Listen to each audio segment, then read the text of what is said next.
So I gotta apologize. Hey, you know what? This is a good thing though. But I gotta apologize because I was like doing my pitch, the whole works, and I didn't realize that I didn't have my microphone plugged in. Well, it's gonna be a great day of pool, man. Because so far I've been on point for the last couple of times, and I don't know. I don't think pool was as exciting as it usually can be. But today I dropped the ball, so we're on a good start. But all right, guys, welcome to the stream. We're here at 121 Scurfield Blvd. It's the Hangar Billiards and Sports Lounge, and we're down here to the quarterfinals of the King of the Hill. This is a showdown between Sean Monkman and Jason Klatt. Sean won the first 2 games, and we're now into rack number 3. And I showed you guys the matchup. So we have Johnny Baptiste playing against Jason Newbert. We have Billy Thompson playing against Ryan Solveld. And Larry Hunter and Mike Delgado, they played their quarterfinal matchup last night. And Larry won that match with a score of, I believe, 11-9. So we got 3 matches going for here today. And then after this, we're going to go into the semifinal matchup, the Final 4. It is championship day. $1,500 for first, $500 for second, $280 for third and fourth. Almost everybody here is going to make money except for the 2 that get eliminated.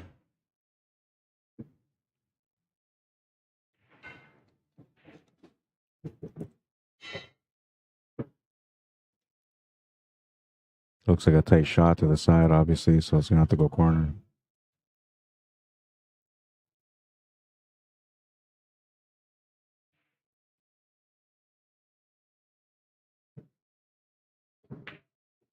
Oh, he's going to miss the 8 ball. Yeah, he's going to leave the shot. He's going to leave a good shot here.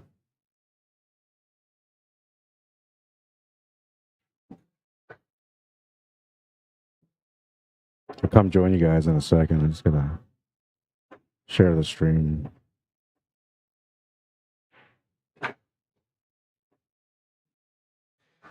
There's certain pages I like to watch the streams, and all the local pages too. I usually share the stream with the local pages.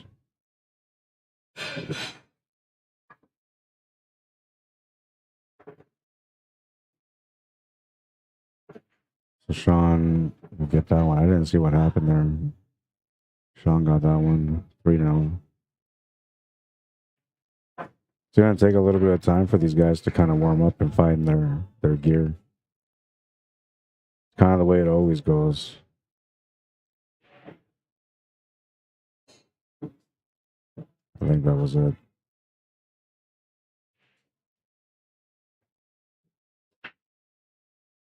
I don't know. I shared it like 10 different pages. I usually don't, like for the weeklies, I usually don't share the stream as much. But for like the bigger events like this, I always do because I want people to see how great these players really are.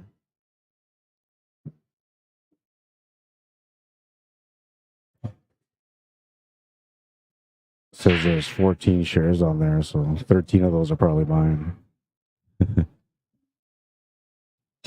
All right, so Klatt's at the table. He gets a chance to get going here.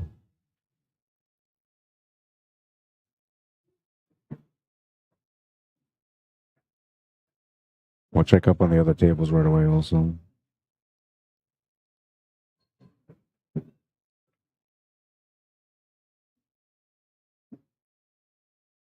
got to figure out the floor. I think he's going to have to shape up for the top left corner. I can't believe I had that rough start, man. I was all proud of myself because I was like, yeah, I got a good start too. And, 3 days in a row now. No, didn't have my mic plugged in. Oh, he's going to pace it up for the side. Interesting choice. I guess, you have to be pretty perfect to make the shape to the top left corner. If he was off a little bit, he would have been in a scratch angle. But this was a better choice. But is the 7 going to bother him? Yeah, it looks like it. He still might be able to make it off the rail again, though. And he does. This leaves him another challenging shot, although he might see the edge of it enough to be able to cut it to the side or the corner. He can't, so he'll just play safety instead. Almost the perfect safety, but he's left a shot on the 7 ball.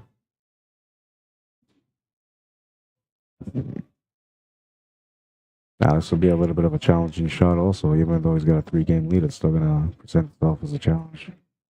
It's a back cut, if anything.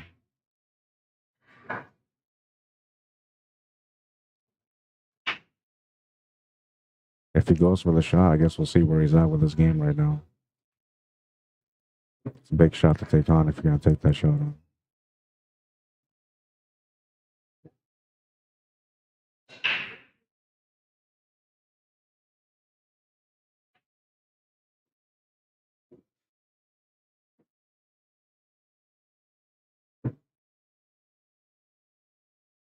Yeah, it's a difficult choice. Like he can only make it to this pocket. That's all he really got.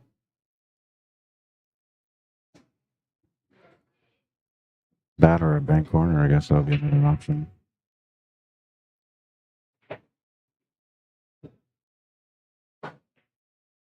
Yeah, he went for the shot.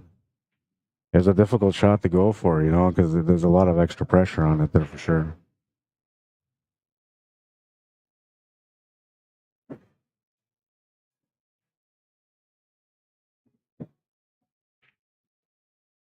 The smell of wine and sweet perfume.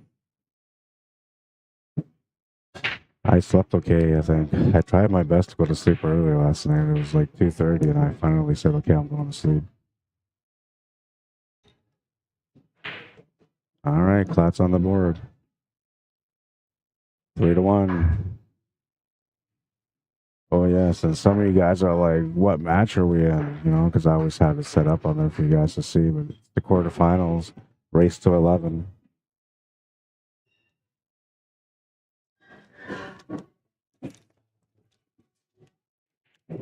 Lots of players here in the building for the Sunday Open 8 ball as well. So we've got a really good setup today for some great pool. You guys are going to get to enjoy some 9 ball throughout the day right now. And then after this tournament is done, we're going to move into the 8 ball tournament. So you're going to get some variety.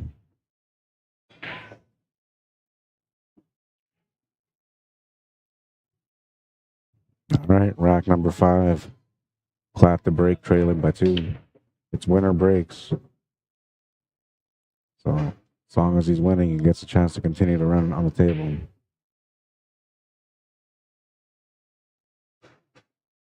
Oh yeah, I forgot to check out that last shot. But we'll wait for this one first.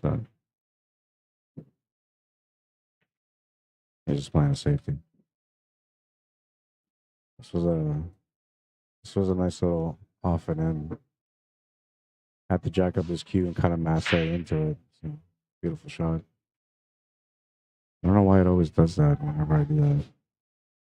Anyways.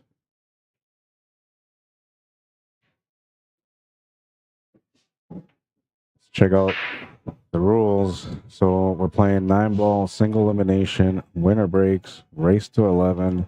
The finals will be a race to 13. We have a random racking system, meaning you get 2 moves per rack. And one is to make sure that the 9 ball's in the middle in the proper spot. The second one is to make sure that the 1 ball's at the front. All right, so that's only 2 moves you get. Everything else is random. There's no golden breaks, 9 ball on the spot, as I just explained. Cue ball fouls only. Winner take most. Championship match must be played, and they're playing on 3.5 by 7 diamond tables. There was a jumped attempt from Sean Monkman, but it was a foul, so it's ball in hand for Jason Klatt. Looks like he's lining up for the 3-9 combination here.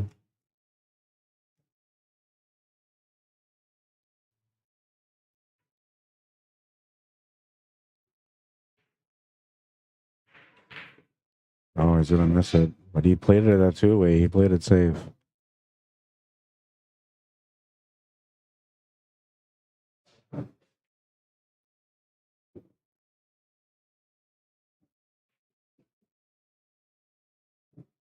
Pretty difficult leave.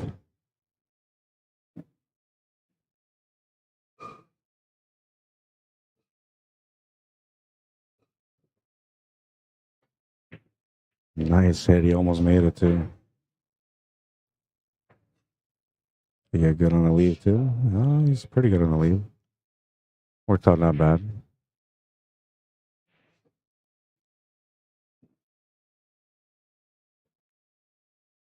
He got pretty close to making that shot.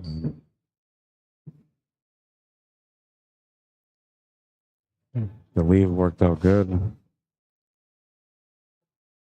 But I think Klatt ended up making the shot. I missed it.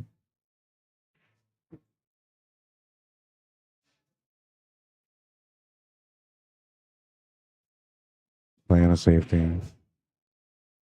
That's a pretty good safety, too. It doesn't really give him a whole lot of options to hit it. 8 ball's blocking the path for him to be able to go right in between that 7 and 4 to get off the top rail and back into the 4. Now, a 2 rail kick is kind of a dangerous thing unless you have great calculation, but to me, it looks like the 9 ball's right in the path of that. So the only thing I can maybe look at here is the possibility of trying to go to the right side of the 4 with some left-hand spin, left-hand draw spin, almost like at Masse, so you go off the rail and into the 4. There's no control on the cue ball as far as where it goes. It's more about doing the hit. Looks like he's going to go for a 2 rail kick shot here.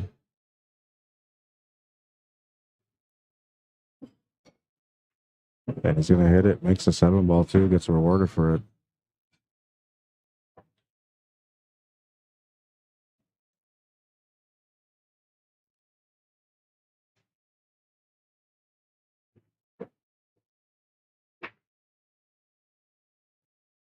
Play safety. A really nice one. That was a great safety shot. This was a really nice kick shot that got a little bit of a reward. Finish didn't come.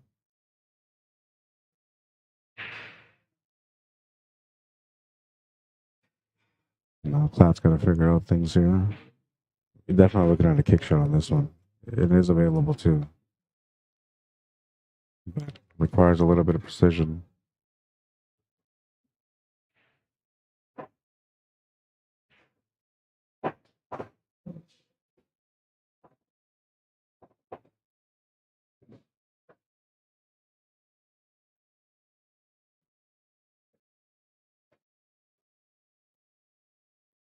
If he's going to go for it, he's got to go. Oops. I always do that. I don't know why I always do it. He's got to go into the rail and then this way to the 4. Crooked lines. I apologize for that. I'd still try to figure out a system that will work for that. I tried with like rulers and stuff. It's just no good. It hasn't been invented yet. Maybe I should invent it. Look at this. Oh, he almost made it too. That was a beautiful kick.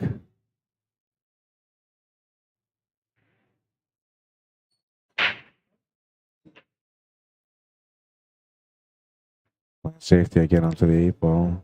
And this is a good one, a really good one. I mean, he already got out of this one, and this was a really nice effort, man. He ended up going 3 rails for the kick shot. I was looking at just 1 rail. What is he going to come up with on this one, though? He's got a short rail available to him. You can see a little bit of room there behind the cue ball. Maybe go for the 2 rail kick shot this time.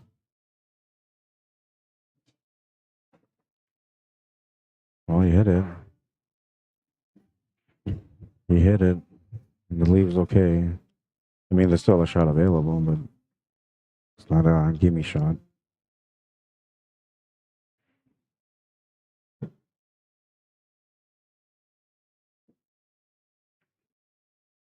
Playing safety here, and he's going to leave a bit of a shot.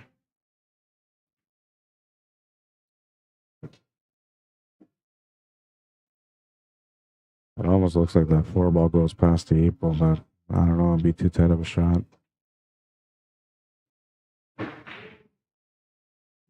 Maybe trying to cross bank this 4 ball behind the 8 ball off the left side rail, back to the top rail.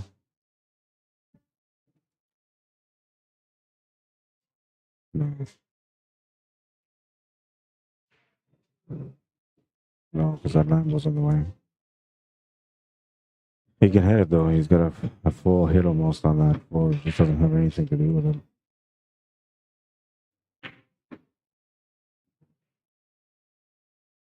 Trying to play safety. Look at that one. That was pretty.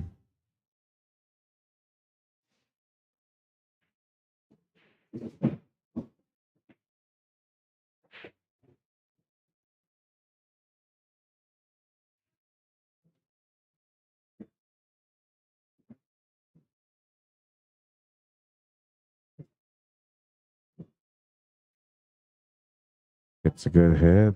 Looking for a good leave. He's going to leave a shot on the 4-ball. This was a nice shot.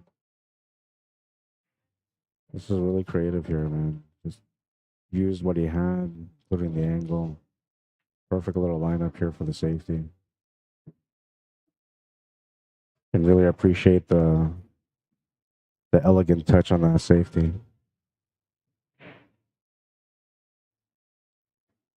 Palm Bay Joe Lavera, welcome to the stream. Tom LaFournier, welcome.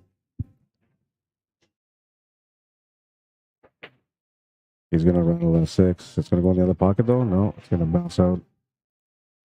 Patrick Hunting Hawk, welcome to the stream. Gary McKenzie, Joshua Saxton, Leon Houle, David Twig from Scotland. How you doing, man? Good evening. It's 12:30 p.m. over here. It's kind of weird to hear good evening, you know, but I know it's evening over there. And Brett McGrath, how you doing? Charisse McKay, welcome to the stream. Sup, Jeff Clare, Fabian Louison, Eric Perez, welcome. Frank Moreno, welcome. BJ Fox has googly eyes. Oh yeah, man, this is a good matchup here. We have 3 incredible matchups right now, and there's like a lineup of people watching these matches, man, because they know like each one of these matches that are going down right now, they're like a championship match pretty much. Anyone that left in this tournament right now, 7 of them that are left in the tournament at the moment, they're all capable of winning this tournament. Stuart Gansky, David Russell Haynes or Hines, welcome to the stream. Brandon Rod, welcome. What's up, Monty? Sherry Ford, Christensen, sorry.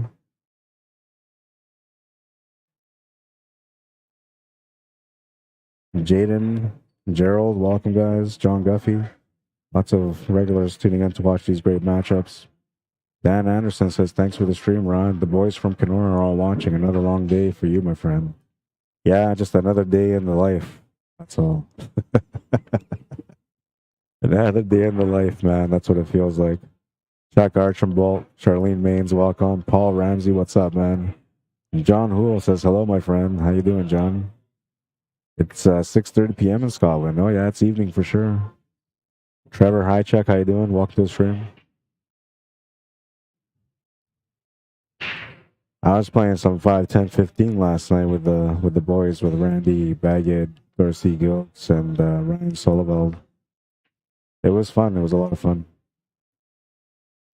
We played for about almost 3 hours, man, and they managed to only take $10 off me, which is good. I had their money for most of the night until the end. Then I walked out. I was like, and the only reason I left is because it was getting late. Oh, what a shot. Get in there. What a shot. That was beautiful, man. I don't know. It's going to be my highlight of the day, perhaps. What a shot.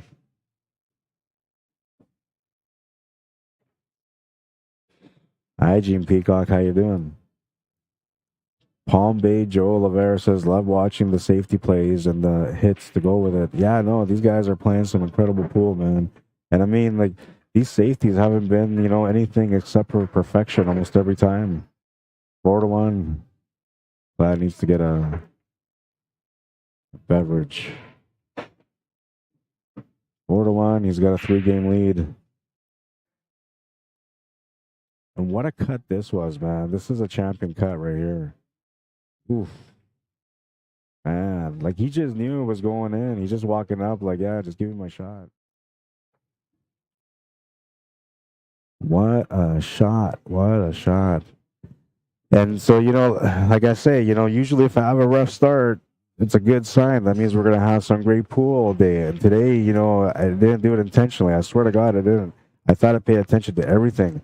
But I started the stream, you know, with the intro, the whole works, you know, I'm all excited. I'm going off, right? I'm going off. And then I look at my mic and I'm like, wait a minute, there's no mic sound. What happened? I check my amp, you know, the amp is good to go. I didn't have the mic plugged in. Yeah, one of those days. And I slept a little bit extra, you know, but didn't matter, man. Rough start, great highlights. So we're going to be in for a good day of pool today. And we got coverage for two tournaments. So the King of the Hill, right now we're in the quarterfinals. Then we're going to have the semifinal matchup, then the championship match.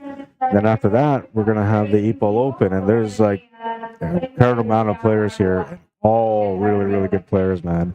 Lots of people came in to play in the Open EPOL and also to come in and watch some of these matches, man. I mean, every one of these matches, like I said, are going to be pretty much championship matches. Take a look at them real quick. Johnny Baptiste, Jason Newbert, Billy Thompson versus Ryan Soliveld, Mr. Klatt against Sean Monkman at the TV table right now, and Mike Delgado and Larry Hunter. Well, they played their match last night. Larry Hunter won that one.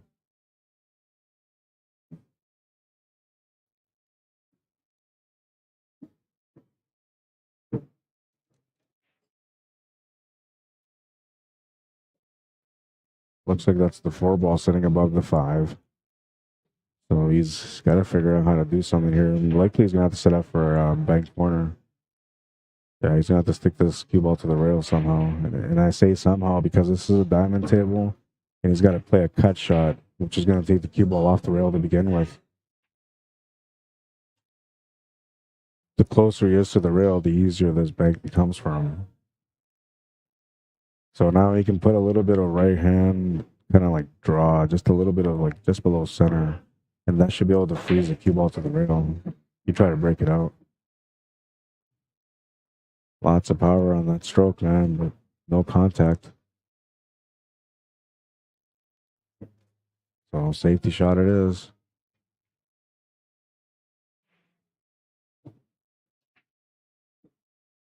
And I don't know. I mean, it kind of looks like you can maybe make that 3-ball combination here, running the 4 into the 5, into the rail, into the 8. But play it as a safety shot. I don't know. Maybe just play the safety shot. You don't really want to go for anything crazy here. An opportunity for Klatt to be able to get back in because really we've seen him play before. You know, a couple of racks in a row it's not a problem for him when he gets to the table. But he's playing against a really, really, really, really good player, man, and Sean Monkman. It's a great matchup. You guys are gonna witness some great pool from both these players. Look at that little touch shot there.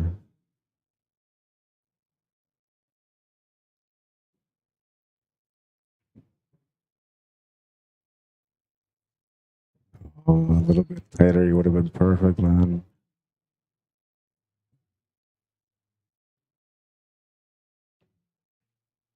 Klatt thought it was a ball in hand, but it wasn't. Huh? I believe it has to hit 2 rails, right? That's the way when the ball's frozen.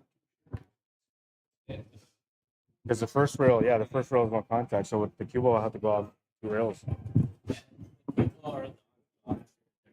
Yeah, that's right. Yeah, but if that ball hits a different rail, like I said, if he banks it out, then that's okay, right? Huh? I'm saying like if you bank out the 4-ball some way, then that's okay, right? Because it's going to hit a different rail. But if you're just slow rolling to that 4 is dead pretty much. It's frozen to the rail. Trying to figure out whether it's frozen to the rail and what the options are. They're just going to give him an intentional ball in hand.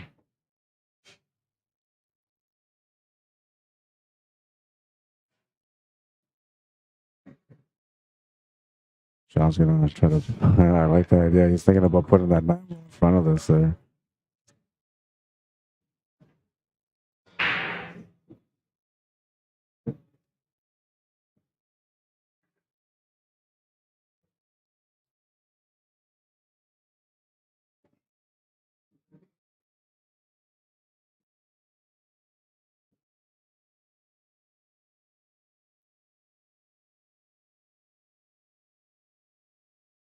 So Klatt was smart on that one. What he decided to do is just take the intentional foul because he knew that if he was to hit that 4-ball from that angle, that he would kind of leave the table for his opponent. So instead, what he decided to do is just take the intentional foul and give his opponent a ball in hand, so that way he would have to bank that 4 ball out. Instead of him playing a slow roll safety shot, he would just bank that out. And Klatt knows that he had a better chance to have something to shoot at then. That was a really smart shot. That was a nice little combination there.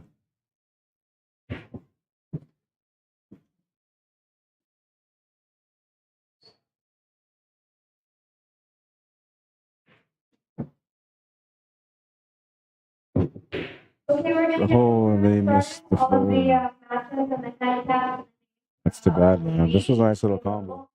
It was kind of close and everything, so it wasn't too challenging, but good delivery on it. 7 is Blair and Darcy. On table 9 is Ron and Josh. On table 10 is Chris and Jeremy. On table 11 is... It looks like there's at least 30 players here for the 8-ball Sunday, but maybe it's less. But there's a lot of people here right now kind of watching the game too. Or the games, I should say. Which, by the way, I got to go and do some updates right away. It looks like it's 4-1 for one of the two between Johnny Baptiste and Jason Newbert.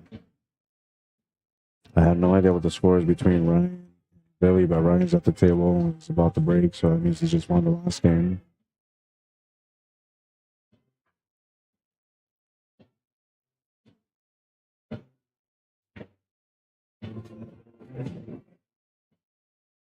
Yeah, you basically have to go for it here. Other than that, you just play the 2-rail bag safe. He went for it. A great shot. Does he get rewarded?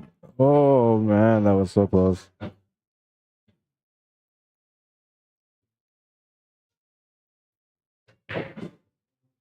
Nice little stroke on that one also.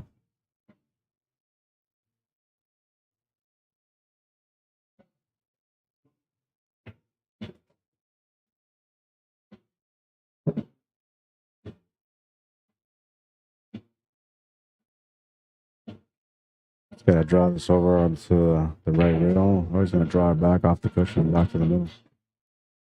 Just trying to let loose a little bit here. Trying to find the rhythm. He's stroking smooth, though. 4-2, he's down by 2, and like I said, it's not hard for him to string 2 racks in a row, so if he gets the ball off the break, I expect him to get one more point, and maybe even get another runner after that. But it all comes down to the break and whether or not he's going to make a ball off the break, right? So this is our matchups that we have right now. We're in the quarterfinal stages, and then Larry Hunter right now is sitting in the hot seat for the semifinals, pretty much. He's the only spot in there right now, guaranteed no less than 4th place. He's warming up too, man. He's playing, practicing, getting ready. He could have came here, slept in a little bit, but he's like, no, I'm going to come in here and I'm going to be ready to play. But a great matchup of players. 1,500 for first, 500 for second, 280 for third and fourth. Normally, the King of the Hill is a winner take all, but this time I made it a take most because we went up to 32 players, right? Normally, it's only 16 players, so that's why we do winner take all. And usually, it's a $110 entry with $10 green fee, so it's $1,600 for first. This tournament is $1,500, so it's only $100 less, and you get more players in the tournament, and everybody gets a little bit of money here. Well, at least the top 4 anyway.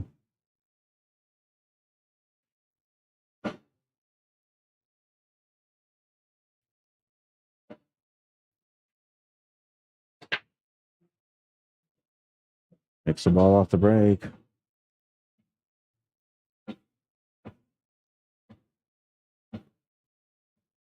So I have to push out. Nothing there on the 1 ball. I'm not sure which way you push, maybe to the right somewhere, but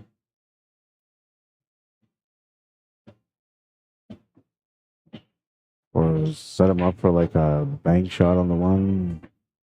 That's a smart shot. Give him a little bit of a peek. He's gonna want to give it back more than likely, but a good player never gives back the table. Usually they find a way to make the shot too.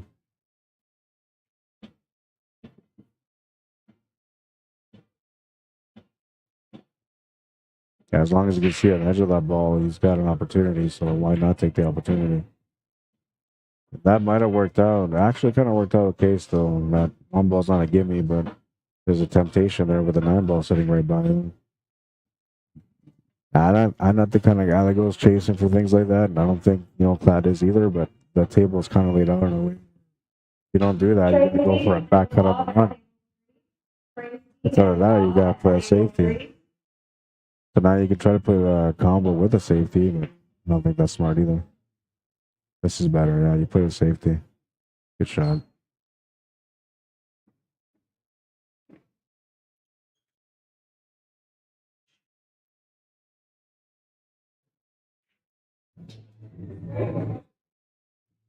Nice hit. And there's going to be a reward. There's a reward, man. You can see some of it, though. Got the 6-ball for blockage. Oh, what a shot. That's a clinic here, safety clinic. Beautiful shots, man.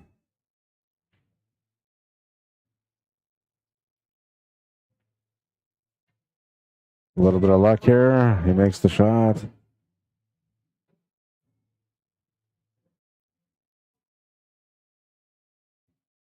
That was a nice shot, too, man.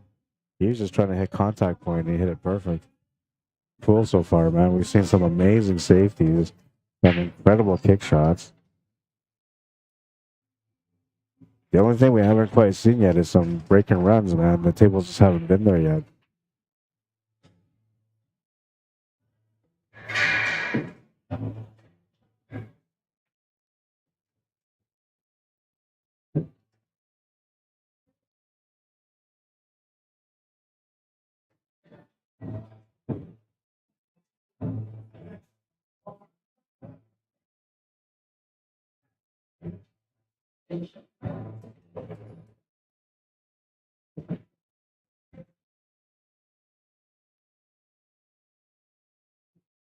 Palm Bay Joe says, so true. The safety play has been perfection.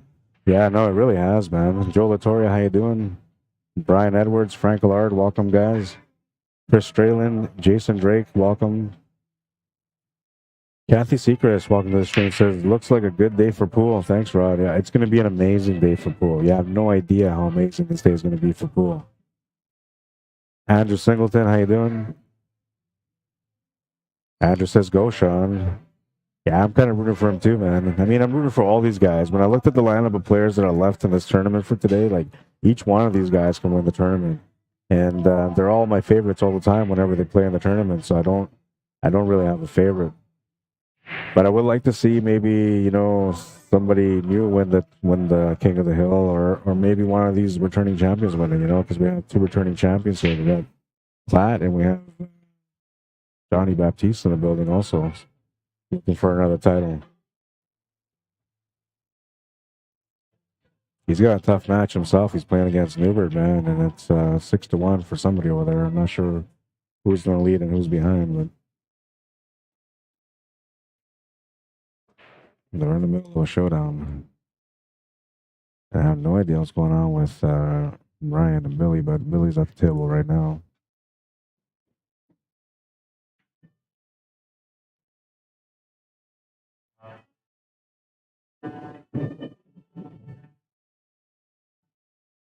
He's gonna miss it, and he's gonna give it a shot too because he was playing shape with the 8-ball. A little bit of a shoulder movement on that one. He kind of popped up slightly, and that can be, that anxiousness that we feel at the table sometimes when we're in the moment.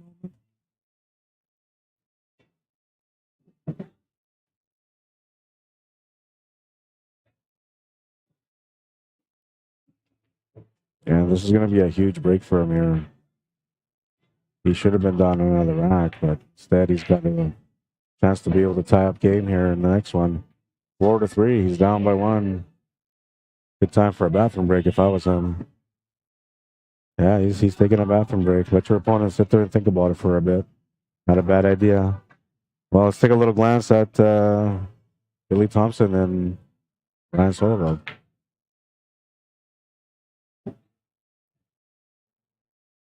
We can actually back this up and watch Johnny Baptiste play too. Here we go. And Tracy. Let Tracy in the picture too. So that's Newbert over there. He just looks like he just won that game. And I'll find out what the score is over here as soon as I see him go move the scoreboard. One of them is at 6, one of them is at 1. So it's going to be 7-1 or 6-2.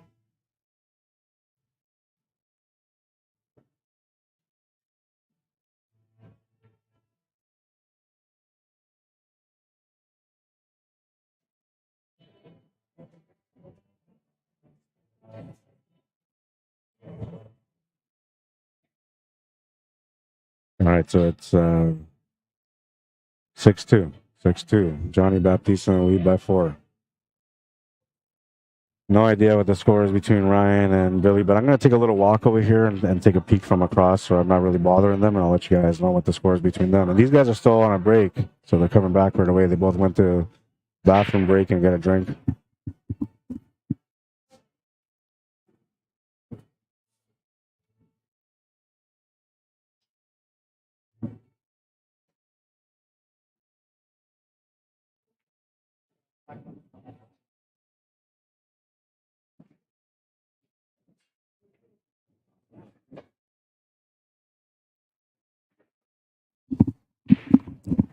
All right, so it's 5-2 for Ryan Solveld against Billy Thompson. So Billy Thompson's trying to get back in here right now. Johnny's got a nice table in the background. We're still waiting for these guys to come back, so we'll just keep eyes on this table, on both these tables for now. I'll take a chance to say hello to everyone. Vince Valdez, how you doing? Edison, welcome to the stream. Jose Mikish Laquette, welcome to the stream. Muggs Fool, Andy Kempa, Wayne Dewar, welcome guys. Heather Laquette, Lisa Van Dam, how you guys doing? Jordan Campbell says, hi, Rod. How you doing, Jordan? Billy Rickers says, that 8-ball down the rail was clutch. Oh, I know. That was a huge shot, man. That has to be the highlight of the day. It just has to be. I mean, there might be something better than that yet, but so far, that's the highlight of the day. And there's been some incredible highlights between these guys. I mean, just their safety plays was vicious. And the first 3 racks were an incredible display of how good these guys can play their safeties, man. It's scary. It's a scary world because you look at these players and you're afraid of what they can do when they're shooting, but you never think about what they can do when they're not able to make a shot. And then you get to see their skill level when they're playing each other. You know, you see how skillful they are when it comes to the safety play. It's eye-opening, you know. It's eye-opening how dangerous these players really are. Mark Hardtraft, how you doing? Says good afternoon from York, PA. Welcome to the stream. Stephen Roberts, welcome to the stream. Hi, Rod. Who's favorite to win this, in your opinion? You know, I'll tell you right now, like everybody that's left in the tournament, first of all, anybody and everybody that played in the tournament was capable of winning the tournament. But from the people that are left in this tournament right now, the 7 players that are left, you can pick any one of those names from the hat, and any one of these guys can win this tournament. All right, so we're going to go back into our main TV table here. And, we're resuming with Klatt on the break. Good matchup so far. Good matchups, man. It's been good.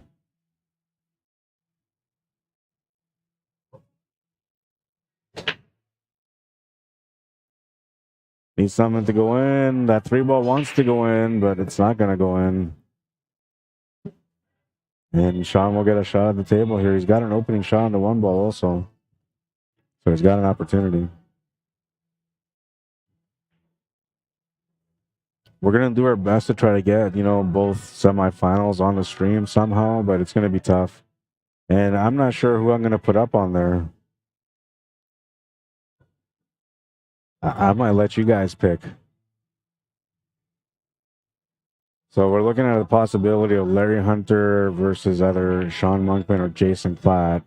And then the winner of Billy Thompson versus Ryan Solveld against the winner of Johnny Baptiste and Jason Newbert. That's some tough choices, man, as a streamer to pick a match.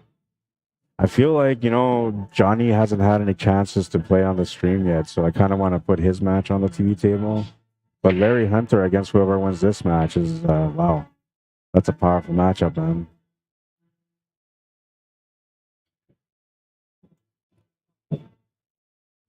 I mean, this other matchup can be deadly too. Johnny and Ryan, for example, or Johnny and Billy or Billy and Newberg. You know, like these would be some really good matches.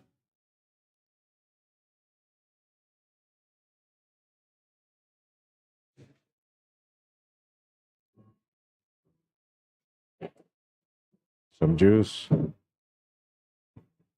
Didn't get what he wanted though. And he might have to resort to either a kick shot or a jump shot here.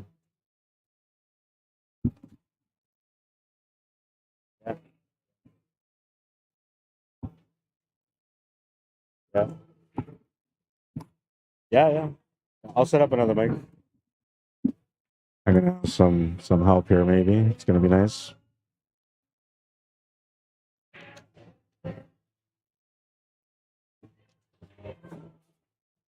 I gotta set up another mic. I wasn't every time I come in and I set up a second mic, nobody ever comes on to help me on the mic, man. So like sometimes I'll come in and it's like, I won't even bother. I won't even bother. Because I swear to God, every time I set up a mic, man, like I don't get somebody to come up and talk. And it's like, what did I set it up for? But I do have to set up two mics no matter what today because we're going to interview the final two players. Should we interview them before they play the match or should we just interview them after? Normally I interview them after. Whenever, you know, the match is done, I'll interview the winner, right? The first time this year, no, sorry, that was last year in December, I believe. December, I want to say it was 29th. But that time we interviewed both Klatt and Jeff Clare. They were both the finals, the championship match, and they came in to play it the next day. It was just the only match that they had to play was just a championship match. So after they were done, you know, I interviewed them both, asked them a couple of questions, and that was nice too, right? And last time, you know, Larry didn't really feel like talking. I understand, you know, you just lost a match, you know, you're in the heat of the moment. He wasn't mad though, you know, but he just didn't feel comfortable talking, right? And so I didn't force him, so I only interviewed Jeff. Now I don't know how these guys feel about me interviewing them before the match, but I don't mind interviewing them after the match, right?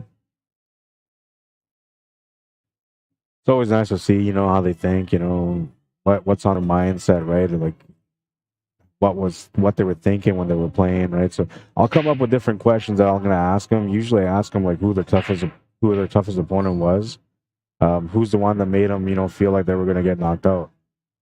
That to me, that's always important because it's not always the guy that played at the end. You know, it sometimes is the guy that played at the first match. You know, he had him under pressure, and this guy had to come back from like 7-1. You know, and I'm saying that truthfully because that was the situation from last King of the Hill when Larry Hunter, you know, kept coming back from 7-1 down, 8-0 down. You know, and he would come back and win the match. There's a lot of moments like that where a player is like, you know, I'm going to get knocked out if I don't wake up right now. And then suddenly you wake up and you start running tables, man. Sam Jane, welcome to the stream. Al Henderson says, let's go, Johnny. What's up, Corey Martell? Barry McLean, Zachary Warrington. It's 8-2 for Johnny right now, but Johnny is not at the table. It's Jason Newberg at the table. So Johnny's won a couple more games there. And it looks like Ryan is at the table against Billy. The score there was 5-2. I believe since then it's now 6-2. Ryan's at the table.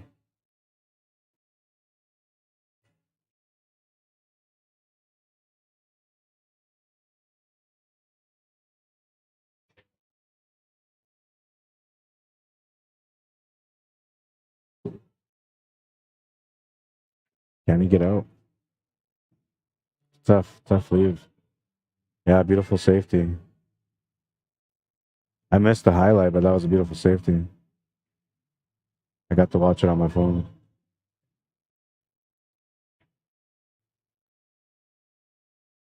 It's nice when you get your opponent like that. You know, you put them in a lock where they have no other option except for scratch their head. I love that. Anytime I see a player scratch their head, man, it's a good thing. So he made the hit, it looks like, but he's going to give him a chance at the 7 ball anyway. And Klatt's going to have a chance to tie things up here.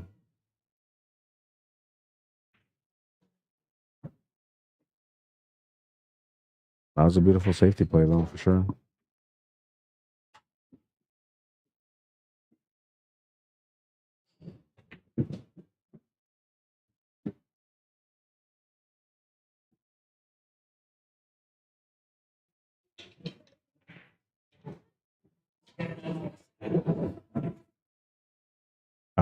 in there, but I think it miscued almost on the shot. 4-all.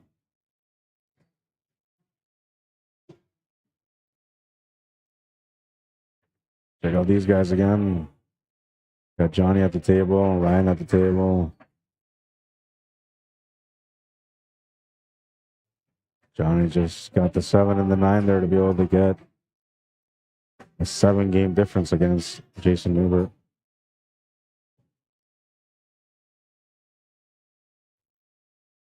You can see he's smooth stroking. He's in comfort. Ryan's playing pretty good too. Got a chance here to win another game against Billy.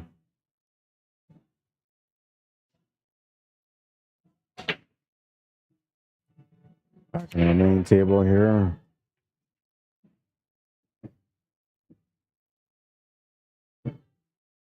Smash and break, but nothing went in. So we're looking at a maybe push or a kick shot here. I think you can see some of it though. I can't tell, but it looks like you can see some, like the edge of the one. If you can, just play a safety here. Maybe take the cue ball where that 6 ball is. That was a beautiful safety too. Look at that. Jumping. For sure that's going to be a jump shot. But this is beautiful. Look at that. Just a beautiful play, nice and clean all the way around. If anything, we're learning, how to play proper safeties today. And we're getting some really, really good teachers in front of us right now. These guys are just playing top notch. This is a makeable shot. There's a lot of room between the cue ball and the 9 ball, and that 1 ball isn't too far away from the pocket. He's going to hit it for sure, but he's not going to make it. And he's going to give Sean a chance to make this 1 ball. Looks like Ryan won that last game, so it's got to be 7-2. It's either 7-2 or 6-3. That's what the score is between them right now. And he's at the table again because it was his break. Johnny's at the table right now, leading 9-2, trying to get on the hill.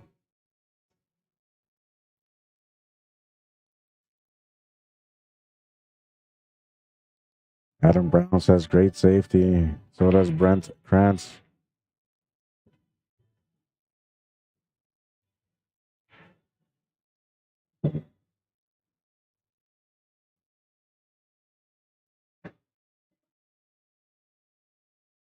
Not sure how straight he is on that. Oh yeah, he can just follow us through. Inside spin to stroke it off the rail back towards that 3.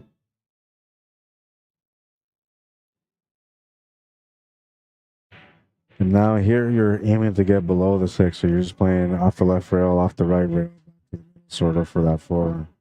But you don't want to play into that 6, you want to play below that 6 if possible. Or in between the 6 and the 9, which would be better. If you run into that 6, you might get frozen up on that 9, so it's better to hit below the 6. Just like he did there. Perfect little shot. Some people would have played between the 6 and the 9, but I'm telling you, that's the wrong shot. You would have hit into that 6 ball, you would have got a back kiss and been frozen up against the 9. It's going to be a bit of a draw shot here. He's got to watch his touch, too.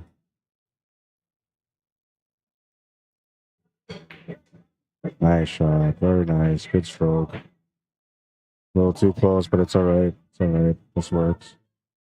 You might be forced into a 6-9 combination situation here. Well, Johnny didn't win that last table, and Newbert's still at the table right now, so he's trying to get back in the match. Yeah, he's just set up for the combination.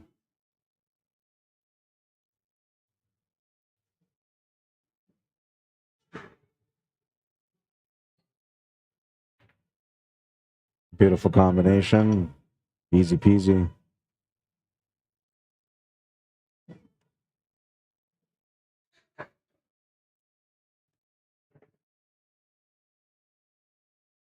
Nice combo.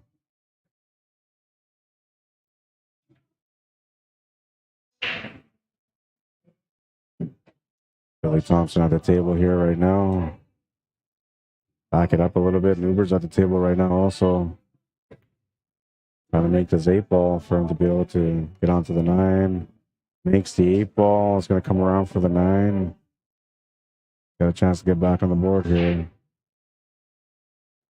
So Newber wins this game. 9-3 now. Sean's about to break, so we're going to switch back to our main table right away. Good hit from Billy, but he's going to turn the table over to Ryan.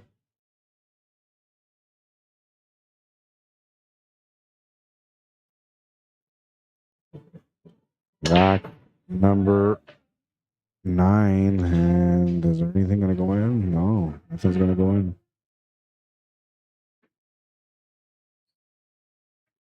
Opening shot is a bit of a challenge too. It's not necessarily a giveaway. You can choose to go for the combo or choose to go safe.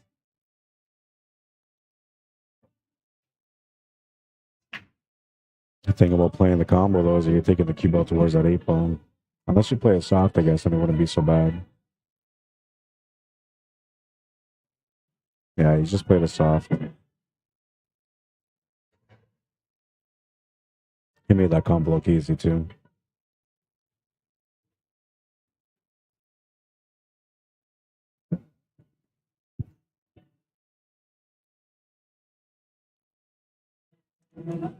A little bit of angle here on this 2-ball.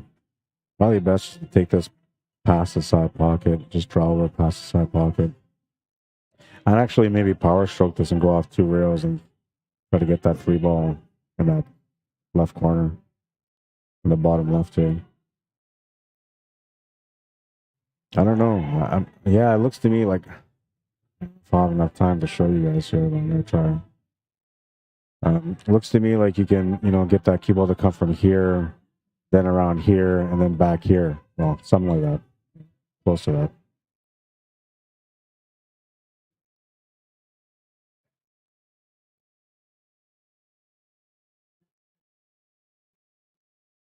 You wouldn't be putting left-hand draw on this one. You would be putting right-hand draw on this one to do that. Although if you did play left-hand draw, you'd be jacking it up and doing a punch draw with it. That's the only way you can kind of get that shape. The other option from here would be, yeah, I don't really know. I guess you can try to just draw it off the 1 cushion, spin your way around, but it looks like the 8-ball might be in the way for that. Let's see what he does here. Seems just play off the 1 rail. Sell for a harder shot on the 3.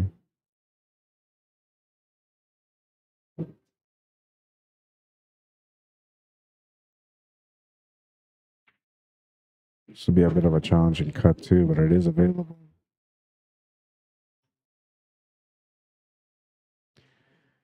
I'm not sure how I feel about this 3-ball. I mean, I kind of feel like if I was going to take this 3, I would make it in the bottom right corner at this point because I feel like the bottom left corner, it's just not available for the cut. I feel like it would just hit just at the horn before the pocket. The other option, I guess, would be okay just to bank this and play it safe. You can kind of bank it into that area where that 7, 9, and 8 are. Or 7, 9, and 4. Sorry, that's the 4-ball that's up there. Yeah, he just played a safety. I was thinking about bumping that 4-ball off 2 rails and getting it above where that 9-ball is. I think that might have been the best option, but this is good. This works.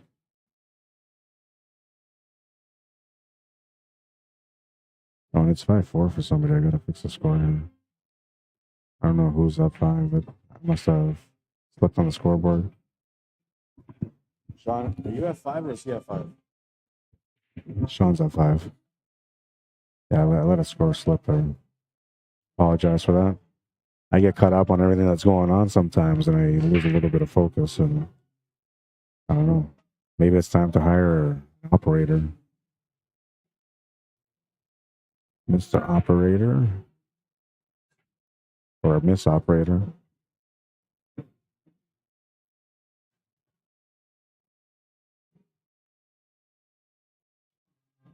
Easy billiard to make the 9. Ties it up at 5. Oh. Newbert's still at the table. The score is now 9-3. And he's got a chance to make it 9-4. It looks like Johnny's come up. And Ryan and Billy, they might be on a break, perhaps.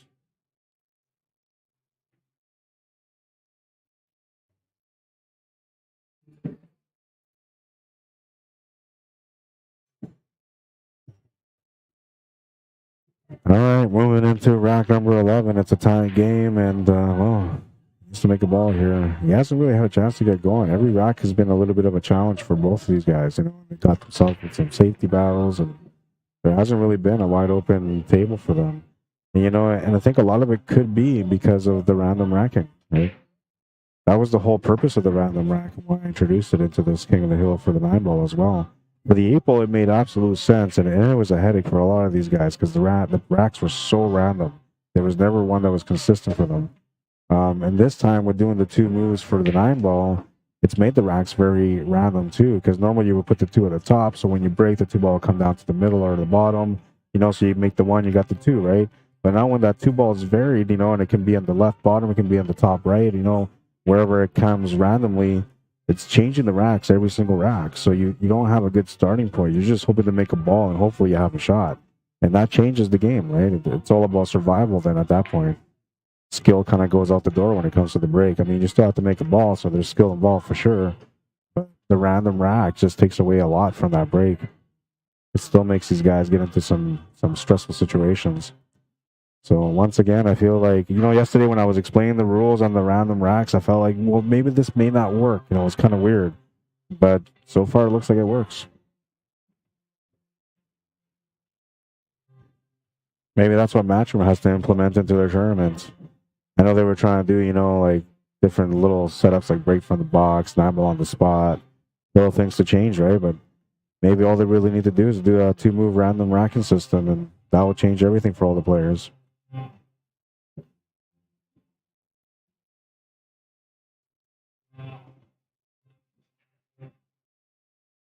And when we have some pro caliber players playing in this tournament right now, man, every one of these guys.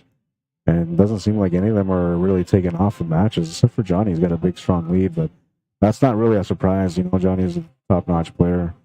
Johnny's got a chance to get on the hill here on this match. He's shooting the 8-ball and the 9-ball.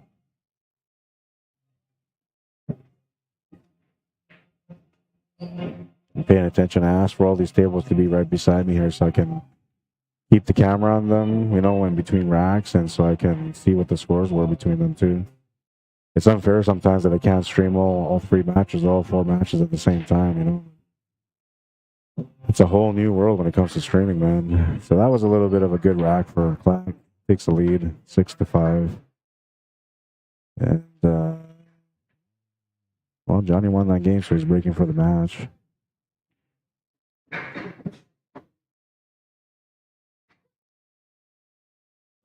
See here, he's breaking for the match. Billy at the table right now against Ryan.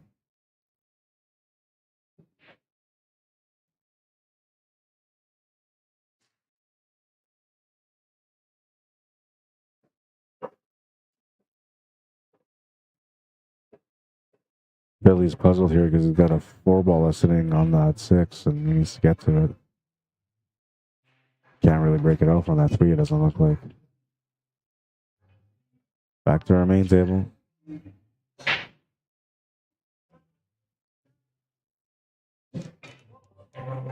Rack number 12. Jason Klatt to break. He's got a 1-game lead.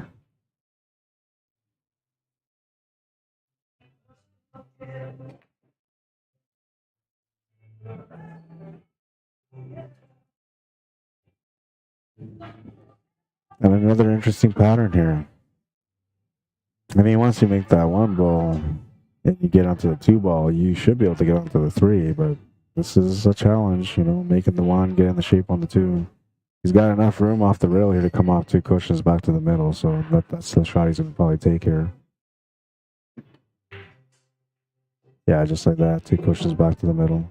It's gone a little bit too far, though, and now he's not going to have a shot on that 3. Or maybe he can work out something here off the 6-ball. He's just playing safe. And he's left Klatt a bit of a jump shot here. A possibility of a jump to the corner or a possibility for a jump cut to the side. Which, if he goes for that, the tangent line's taking him towards that 5 ball, and that may not be the best choice. It might be best to just go for the corner or maybe just try to go for a jump safe here. Looks like he's going for the cut on the side. No, he's going for the corner. A great attempt. Unfortunately, he's going to leave that 2 ball available. Or is he? No, he's not. No, he's not. He's left him a peek at it, but not enough to be able to make it. I wonder if you just go for a kick shot here, if you decide to pull crazy and go for a masse around this 9. It's all instinctive when it comes to those masse shots, right? You just know when to take them on and when not to take them on. I don't play them too often, but when I do, I swear to God, it's like 100% like, you know what? I'm just going to go for the masse because it's the right shot. I don't know if it's the right shot here. I feel like the kick shot is the right shot. The kick save. Maybe kicking off the 2 rails, kicking that 2 ball back down to the bottom of the table. Getting that cue ball to maybe bounce into that 6 and hook up there. I like that option. We'll see what he decides to do, though. I go off the 2 rails here, top left.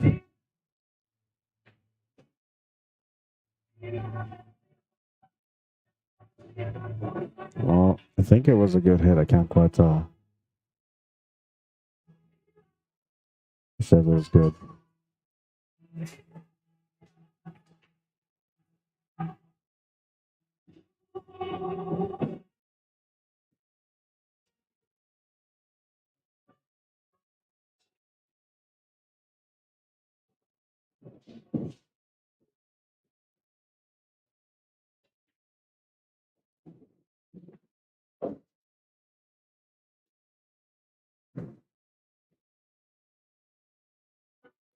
It was busy here last night, man. Packed. Every area of this building had like people jammed in it. And it's crazy. All the tables were going. We had 1 table, so that's why we decided to play 5, 10, 15 last night. He's going to come up short on that 6 ball. He'll still have a bank shot or a safety here. I mean, he's not happy with himself because he knows he's giving up some good opportunities here at the table. Yeah, it looks like he's going safe on this one. Easy ball. Good safety. And see, that's one of the things that I got admire about this pro level player, man, is that they know, like, okay, well, I jammed myself up. He could have gone. I think a lot of people would have tried a bank corner on that 6 ball. But, he knew that it was just not the right shot. So instead, he uses the angle that he has. He just plays a safety, right? But he recognized that it was smarter just to play the shot here that he just played. And he may or may not win this round, but he's got himself an opportunity just by making that choice. And there it is. See, the door's opened up for him to be able to get the finish on this rack now. He's got a shot on the 6. I don't know if he's got options for the side. Looks like he's got options for the corner for sure, but the side might be a possibility. Though I don't think I would take a side. I would just go to the corner and draw back a little bit here from the 7 to the left side middle. You just got to make sure the cue ball gets into the rail and back across, right? So it's kind of a forcible shot, but as long as you hit it right with a good, powerful stroke, you should be able to come off the cushion perfect for the 7. But this is a missable shot. Yeah, and he tried to do that, right? He got rewarded in the end. That's what happened. It was a missable shot and a little bit of extra pressure, even though he's in the lead. It's the opportunities that you give your opponent that you're worried about. Because you got a formidable opponent here in Sean Monkman, man. He just hasn't. It seemed like he was settled into his game at the beginning, and now he's kind of a little bit unsettled. So he's going to find a way to settle in again. Winning this game and maybe winning the next one could do that for him, right? He's looking at the possibility of jump split into this 9 and making the 9 in the side pocket, which, it's not a bad idea. Let's take a look at the side view. It's not there. All he can really do is just make the jump. If he tries to split this, it's not going to go. Johnny won 11-3. That was the final score. And I'll go update that on the challenge bracket after these guys finish this rack so I can update the score.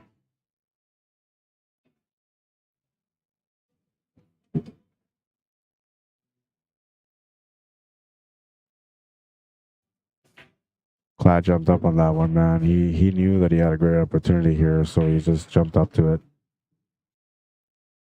Clean this one up. And he's taking a 2-game lead here in this one.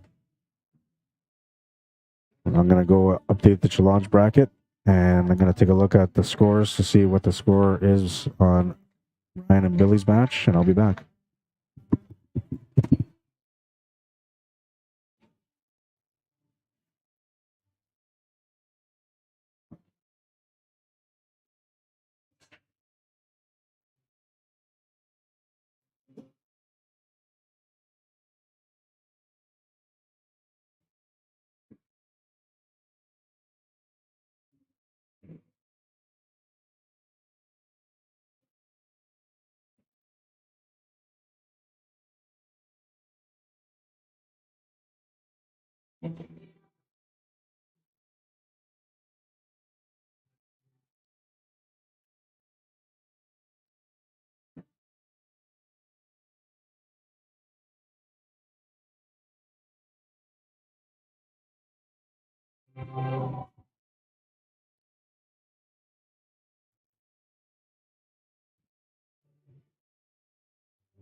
All right, so it's 8-2 for Ryan Solovell right now.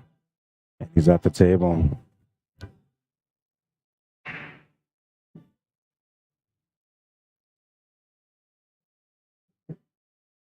So that Johnny and maybe Ryan, if Ryan wins that match, would be a really good match, man. I mean, if the score is 8-2 between Ryan and Billy, it's because of two reasons. It's either because Ryan's playing lights out or Billy's making mistakes at the wrong time. It could be a combination of both.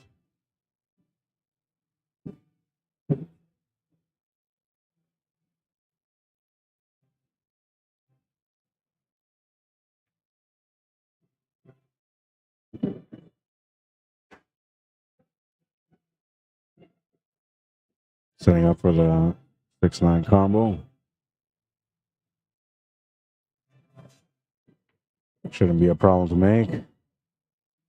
He's got a 3-game lead. 3-game lead and looking for 3 more to win the match. John's not in trouble yet, but he will be if he lets another game slip here. Not that he let this one slip or the last one either. I'm saying if he gets a chance at this table, he's got to do his best to defend that rack to win this game.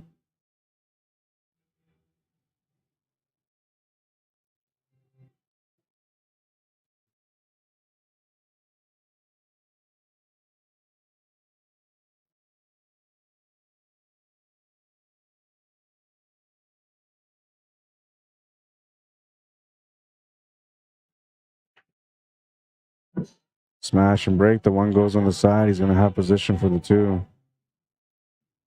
He's got a good angle here to get up for the 3 ball. This is a good rack. This is probably the best rack that he's gotten so far. The layout is perfect, man. 4 and the 5 are complementing each other. The 6 is right there. The angle for the 7 is available off the 6. It's all about making this first shot and getting the shape on that 3 ball.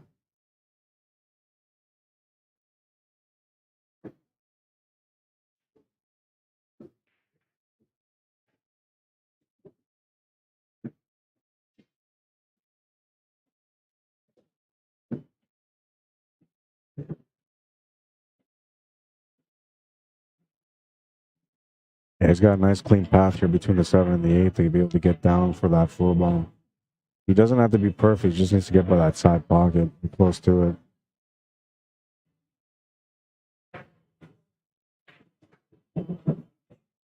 Gonna hit it with some power, but he might run into the 6. Oh, he just got around.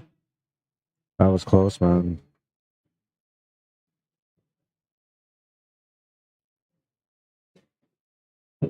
Nice gentle kiss off the 5 ball to get better shape on the 5.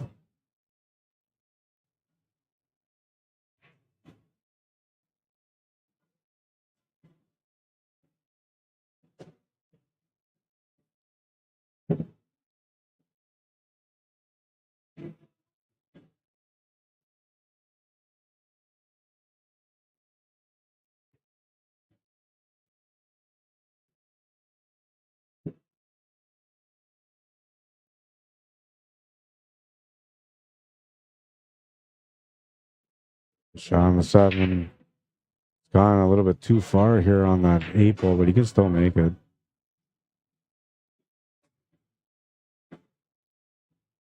Nice thin cut on that one.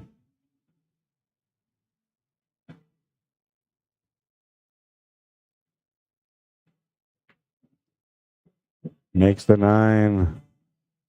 He's at 9. A 4-game lead now.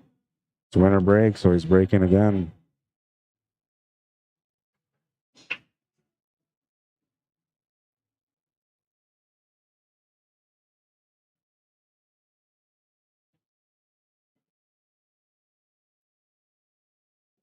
The rules of the tournament are 9-ball, single elimination, winner breaks, race to 11. The finals will be a race to 13. Random racking system, 2 moves allowed per rack when racking. First move is to spot the 9-ball in its proper place. The second one is to make sure that the 1 ball's at the front. No golden breaks, 9-ball on the spot. Cue ball fouls only, winner take most. Championship match must be played. And they're playing on the 7.5 or 3.5 by 7 diamond tables. Rack 15, he's got a 4-game lead, and look at this break. Absolutely smashed the 1 and the 3, and he's going to have position on the 2. Things are turning up for him now. And Emery at table 3, table 6. Played the safety, though. Interesting. I thought he would have played the shot. I thought it was available. I guess I was wrong. But that was a smart shot right there.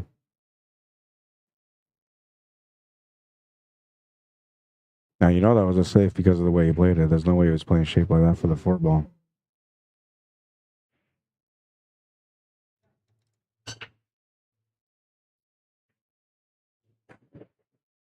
Good hit by Sean. Needs a little bit of luck here on the leave. He's going to get a little bit of luck, but it looks like that 2 ball's available to the top right corner. Got a feeling that something ain't right. What are these guys called again? Who sing this song? Stuck in the Middle with You. Jokers to my left. Middle with you. I guess. Is it Steely Dan? No. I can't remember who it is. All right, let's go back, say hi to some folks. I've been kind of neglecting you guys, man. I'm sorry. I get caught up in pool, man. You know, I'm so passionate about what I do that, you know, I get caught up in the moment, and suddenly I'll just go into like commentator trance. It's true. There's such a thing as a commentator trance, man. Oh, look at this safety. Beauty. But yeah, there's such a thing, man. And I get into that trance a lot when I start watching great pool, man. It's just caught up. Excuse me. All right, so I'm here. Jonathan Kaskaman, how you doing? Says, hello there, good morning. Bill Askin, welcome to the stream, says, first 3 games that I saw were unbelievable safety battles and terrific home. Yeah, no, they play some incredible safeties, man. This match has been a juicy one. Oh, incredible safety battles early on. Yeah, no, for sure. Marvin Beatty, how you doing? Brent Krantz, welcome to the stream. Adam Brown says, Jason done caught a gear. He does have a little hitch in his backstroke on some shots, though. Yeah, and that's kind of been, you know, you've seen it on some of them, right? And it's all kind of just warming up and getting into the groove. And it's funny because this game is so fast, especially with these guys at this level. You blink, it's suddenly there's a 3-4 game difference, right? And that's kind of what happened here. He just caught a gear, a couple of lucky rolls in a row, and he's got a 4-game lead, and now he's looking at a possibility to get on the hill.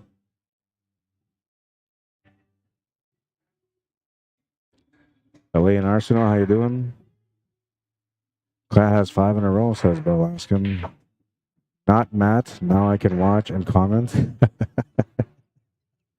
I wonder if your name is Matt. What's up, not Matt?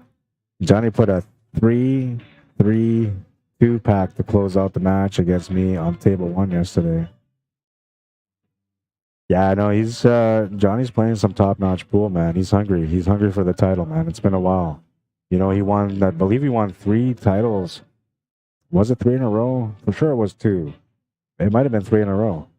And then he's kind of been dry ever since, man. He's tried to win them, but it comes up in some big battles, and it's been just another player that pushes a little bit harder and gets the win, or the luck goes his way, and he gets the win against Johnny. But so far, he's been playing some masterful pool here at this event, and he's always a favorite. He's got so much experience.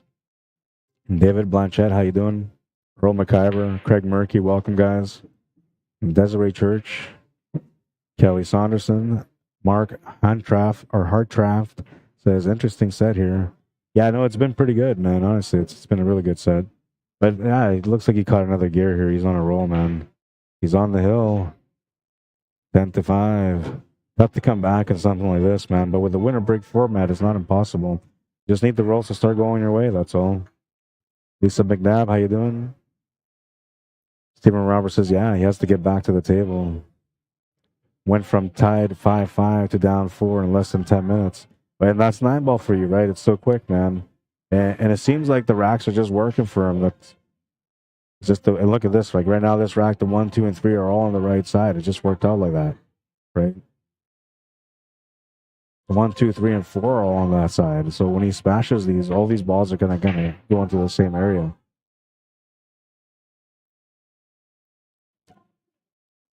Great format, says Mark. Yeah, no, it's a great one for sure, man.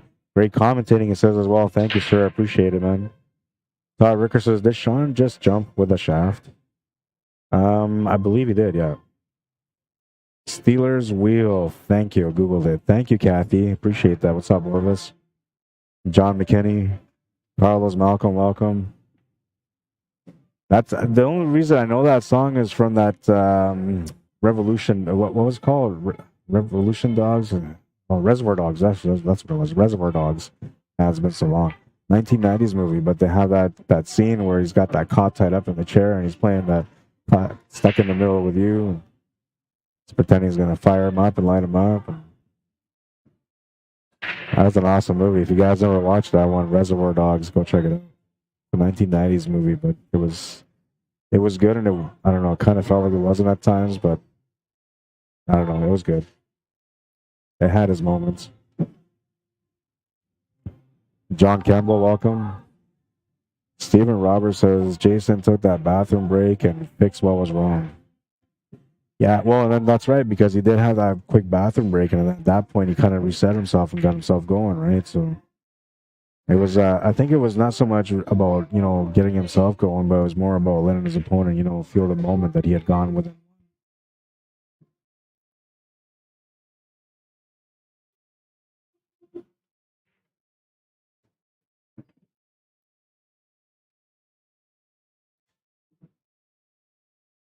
He's keep about to slow down. I was going to have the shot, but it's going to be a lot tighter than what he wanted. Yeah, he's not happy with it right now, so he's trying to work it out. This one you got to play with inside spin, go off 2 rails, and you're sitting below the left side middle pocket. So it'll be a difficult 9-ball. He's going to go around it. Wow, what a shot. I thought he would just play it off the 2 rails, but he left himself a little funny here.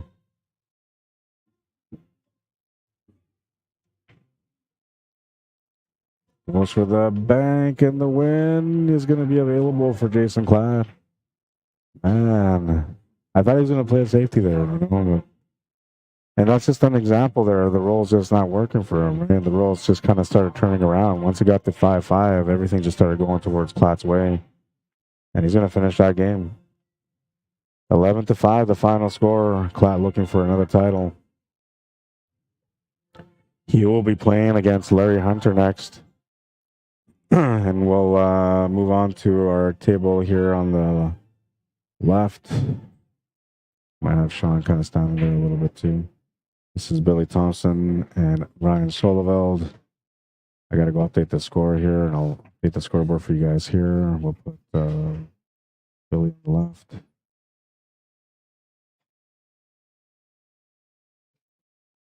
Ryan Soloveld on the right.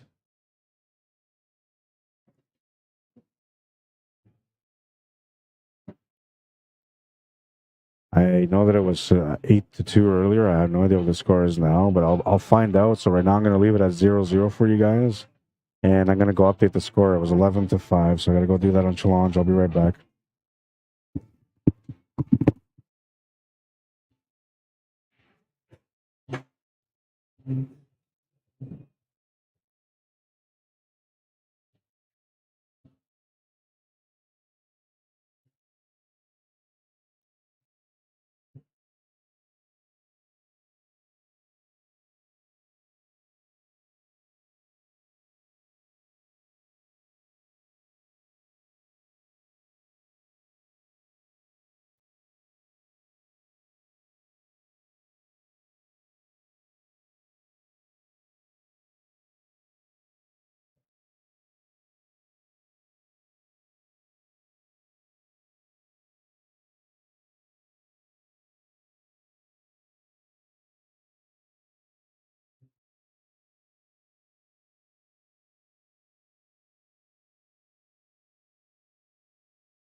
So that was the end of that match. 11-2, the final score. I'll put it on there for just for you guys to see. But 11-2 was the final score. And well, that's gonna take me to the semifinal match. I'll give you guys a couple of minutes here. Who do you guys want to see play? It's gonna be Johnny Baptiste against Ryan Soloveld, who both those guys have not been on a TV table yet. Not one of them have been on the TV table yet. Or Jason Klatt versus Larry Hunter. That's the two semifinals. Which one do you guys want? I feel like I want to go, like instinctively, I want to go with Johnny and Ryan because they haven't been on the table yet. And I would like to see that match. And I know that the Jason Klatt and the Larry Hunter match will be a really, really good match. A really, really good match. But I'll give you guys a second to make that choice. If there's a variety, then, you know, I'll go with whatever I feel. But if not, you get a choice. Derek Moore says Johnny versus Ryan. I really like that option, you know, because they haven't been on the TV table yet, and they're both amazing players, man. And, you know, both of them won their matches 11-2. Or no, sorry, Johnny won his 11-3. Ryan won his 11-2.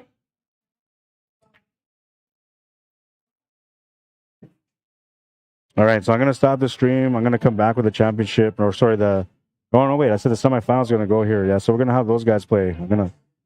Let's get this stream set up here. We're going to go straight into it. Semifinals. Ryan Soloveld, Johnny Baptiste, TV table. And I'm going to go let these guys know that they can start their matches. I'll be right back.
All right, so I called out the matches, and it looks like these guys are all taking a quick 5 minutes.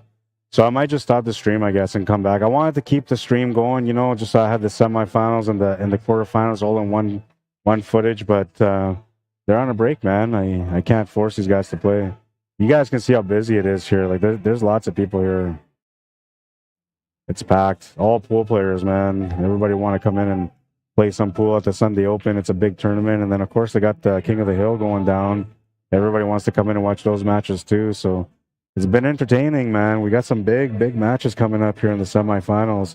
It's going to be Johnny Baptiste versus Ryan Solveld and Larry Hunter versus Jason Klatt. What a showdown. What a showdown. Johnny and Ryan, Johnny and Ryan, Johnny and Ryan, Johnny and Ryan, Johnny and Ryan. Yeah, all right, man. Everybody's good. We're all good on the same page. Johnny and Ryan coming up. Looks like Ryan's actually making his way here, so I might just wait for this. In the meantime, let's get the scoreboard set up. Johnny's just around the corner, man. Well, we already had Ryan on the right, so we'll keep him there. We'll put Johnny on the left.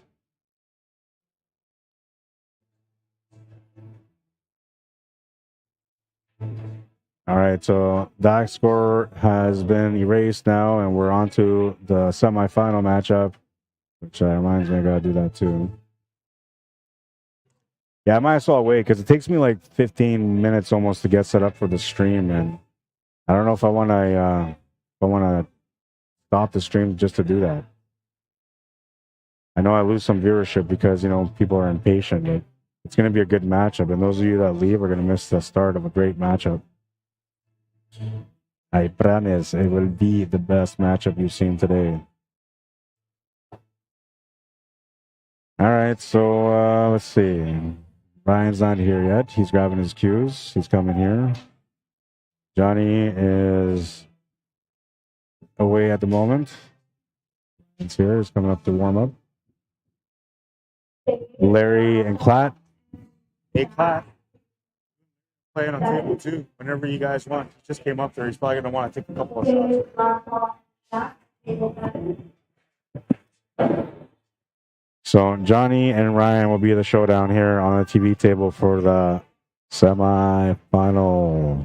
Are you guys ready, man? I'm ready. By the way, we got to kill a couple of minutes anyway, so how about we do a quick commercial? Here's Rambo Miller. If you guys are looking for some online guitar lessons, this is the guy to give a shout. Check him out.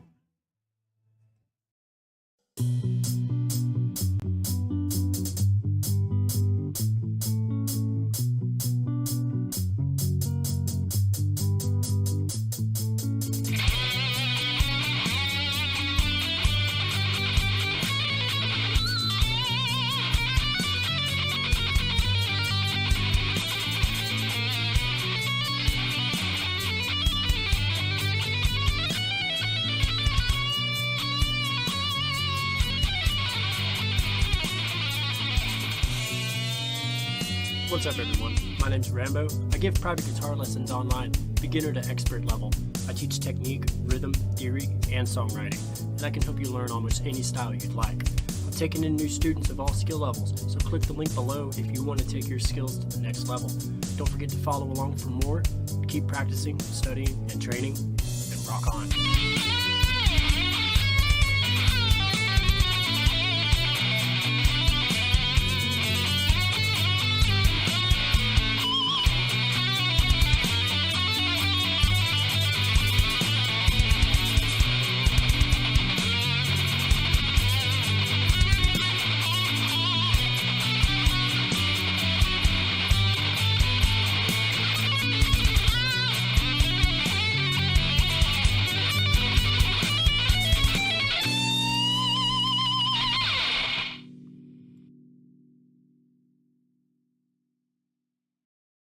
If I could play pool the way this guy plays guitar, man, I would have been a champion. I guarantee it. I mean, if I would play guitar the way this guy plays guitar, I never would have been a pool player. I would have been a rock star, man. Check him out, though, if you guys are looking for some online guitar lessons, man. One of the best. Absolutely one of the best.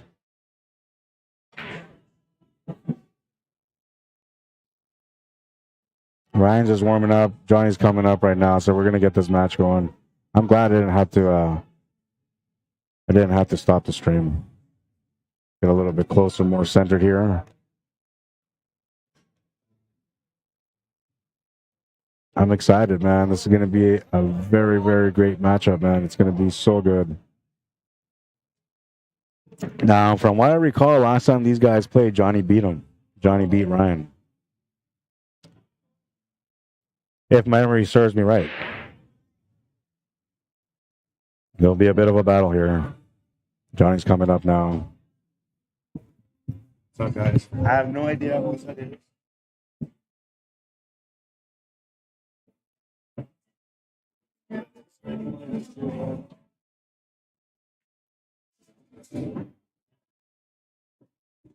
Even if you guys want to like flip one of these chairs to sit, it's fine too.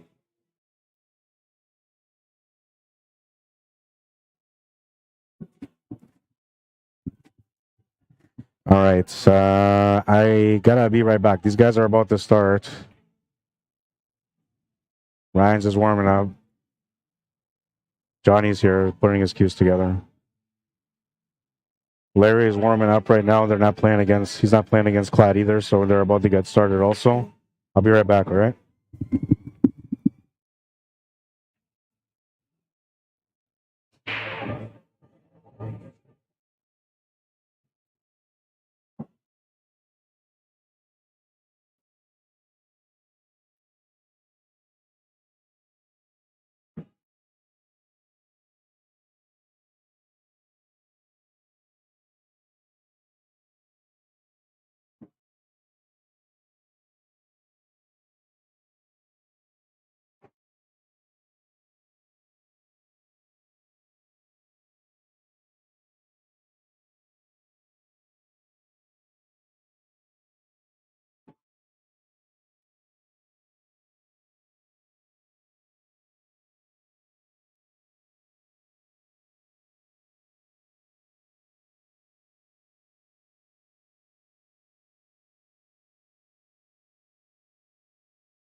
All right, I'm back. They still haven't started, man. They're about to get going.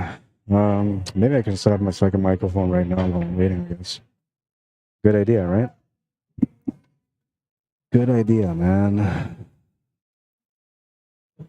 I just use the long cord? I think so. I think so. Gonna pull out the good mic and see if somebody comes and uses it or not.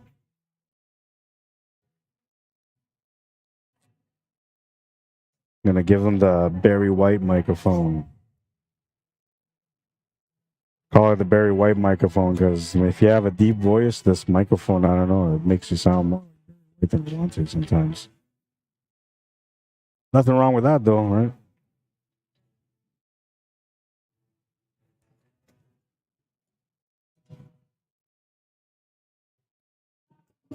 Thank you. Yeah, that's fine. Thank you. I got some grub, man. I'm out here. See you. Kidding. This thing has had its days. Time to buy a new microphone stand.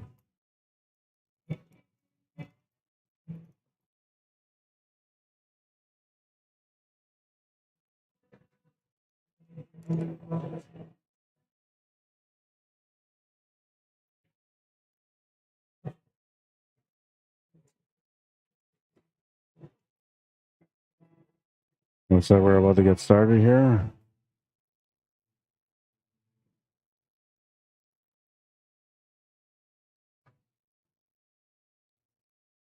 All right. Rack number one of the semifinal matchup. It's a race to 11.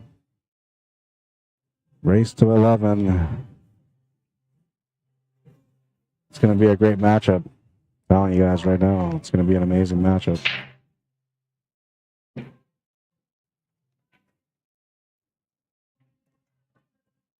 If you were the fool that said, I'll just come back and watch it later, you're missing this action live. It's going to be some of the best action that you watch today.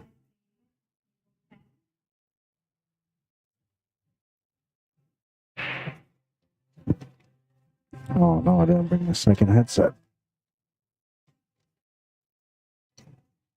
Usually it's in my bag, but I must have taken it out. Yeah. All right, well, it is what it is. Microphone, but no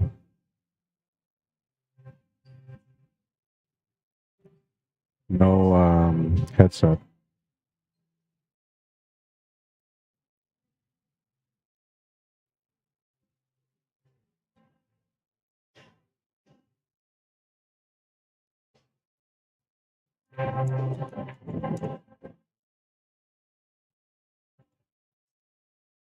Let's see what kind of an exchange we're going to have between these guys. The last match we had started off with some big safety battles.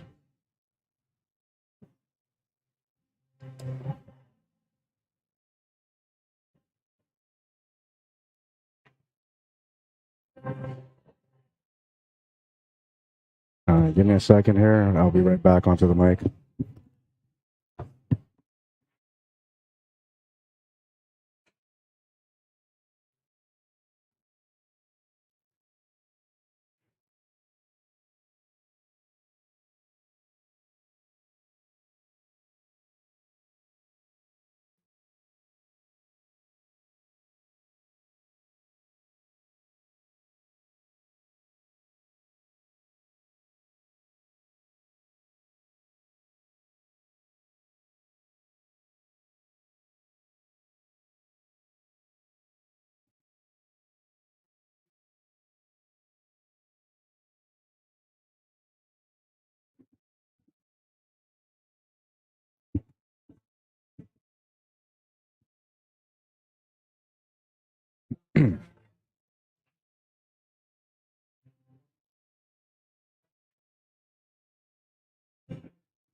Nice move on a 6-ball.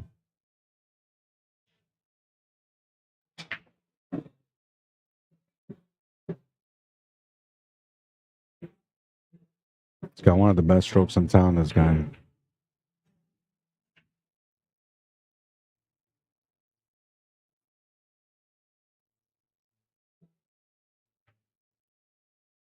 His decision making at the table too, the way he plays his patterns, man, is top notch all the time. Takes the 1-game lead. It's winner breaks. So let's pull up the rule.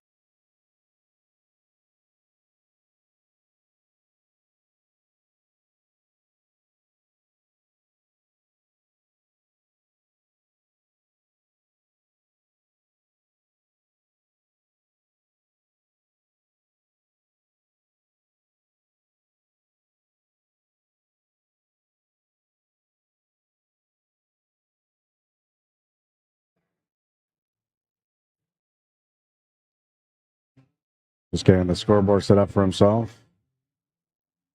And we're going to proceed into rack number 2. Not sure if Klatt and, oh yeah, it looks like Klatt and Larry have started now. Klatt's at the table. He got a rack in the first rack or he won the first game.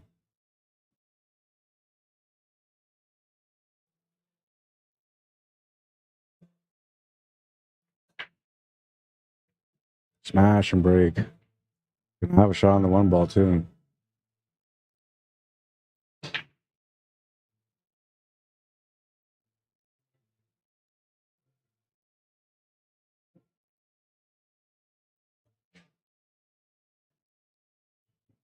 Gotta be careful here. He's gonna have to draw this off the 1 ball.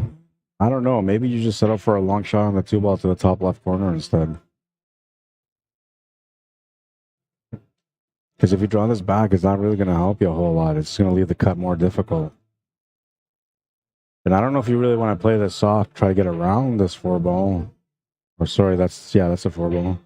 Or if you want to just go into the rail and kick that 4 ball up, you can do that too. He's going to try to get around it, and he does. Bump into the 7 is going to give him a peek at the 2 ball.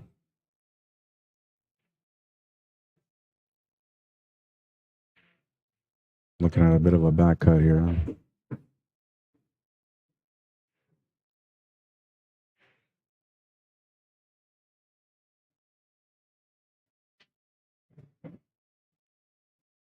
Makes the shot on the 2.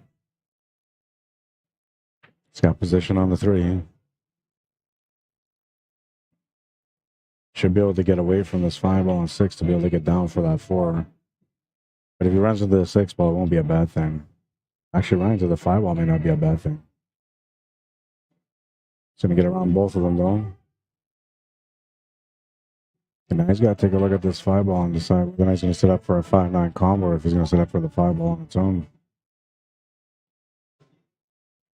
Possibility of a billiard shot is there too, so if he gets to the right side of the table, he could just billiard off the 5 into the 9.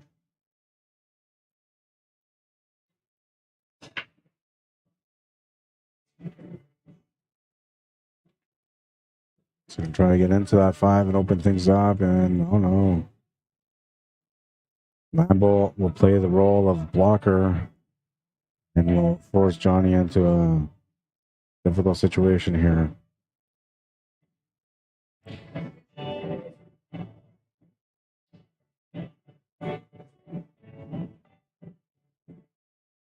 He's going to miss that 5. That's going to be a ball in hand for Ryan Soliveld, who hasn't really been doing a whole lot on this table yet, but we're only 1 game in.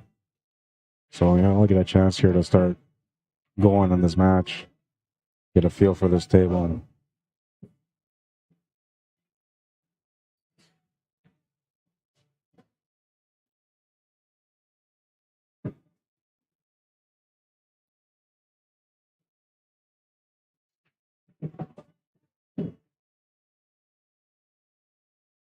Just a quick drawback here. He didn't even draw it, he just kept it there.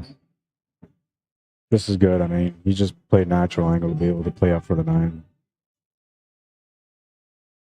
I was looking at playing a draw angle off the cushion for the 9.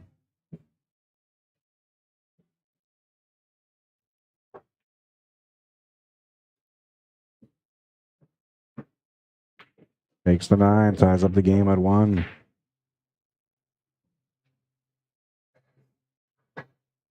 Winner breaks.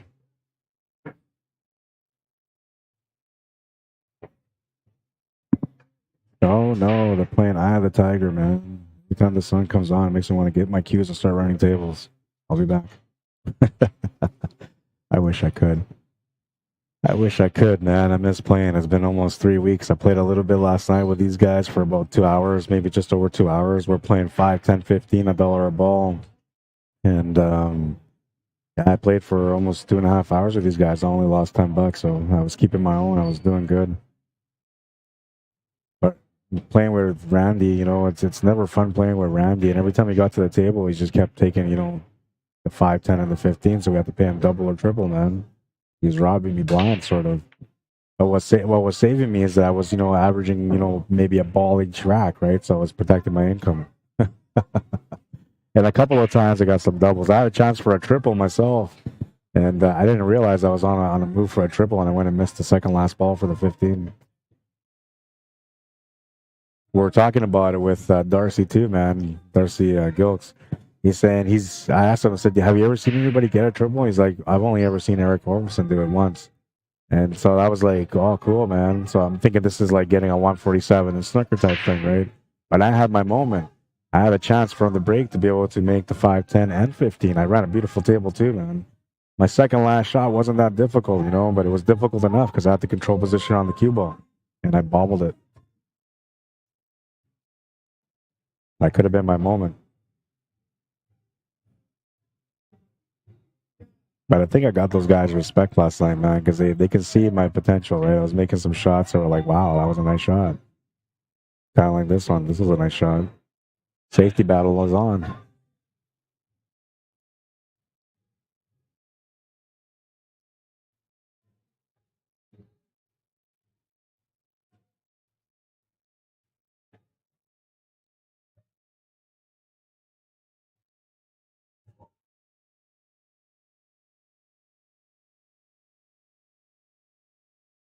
Oh, he just missed that one ball. It's going to be a ball in hand.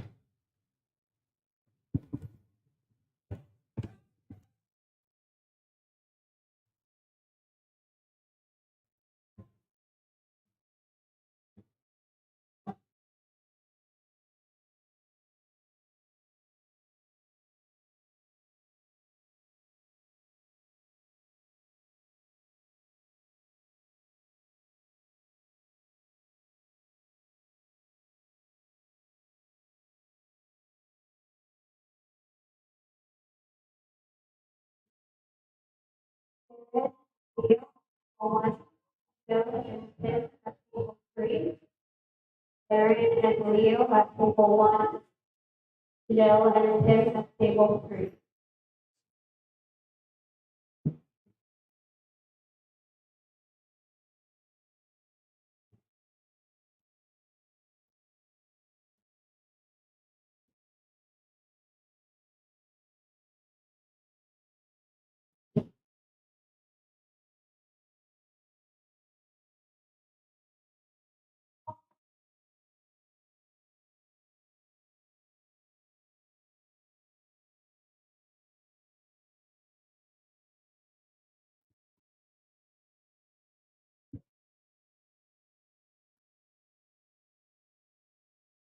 That was a nice little touch on the shape for the 5. He could have got a little funny there, but it rolled out perfectly.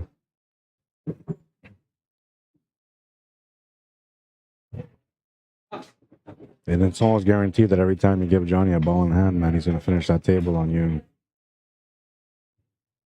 Looking to do so here on this rack. Got a little bit unlucky, though. He wasn't supposed to run to that 8 ball. He made the right choice by putting some extra power on this.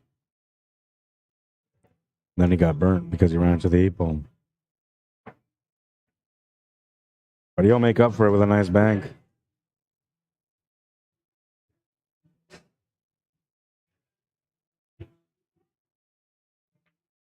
Makes the 9, takes the 1-game lead again.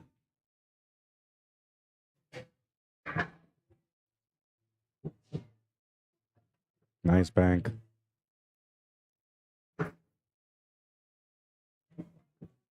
Oops. Might experience some lag here. Maybe not. I just closed it.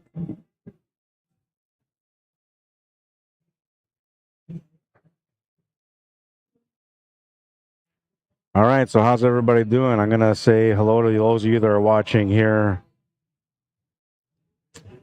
GWN says missed the start, but I'm now subscribed, so I won't miss again. Right on, man. Right on. Steelers wheel, yes. Thank you, Rob Boone. The Pearl had a couple of messages. Is it Pearl the Pearl? It was Strickland. What's up, Strickland? Nah, it couldn't be Strickland watching this. Could it? If it is, pleasure to have you on board, Earl. Welcome to the stream. And when, by the way, when I answer on YouTube, it's always going to be on caps because it's just too lazy to take the caps off.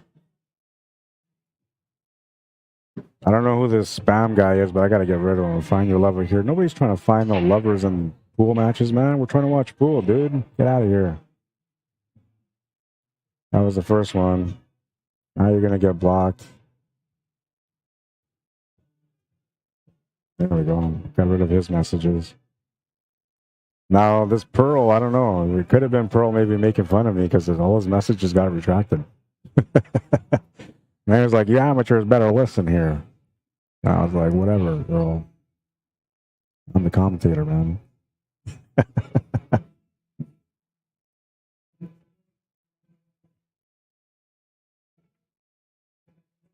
He's one of my, I don't know, I really enjoy watching Earl Strickland play.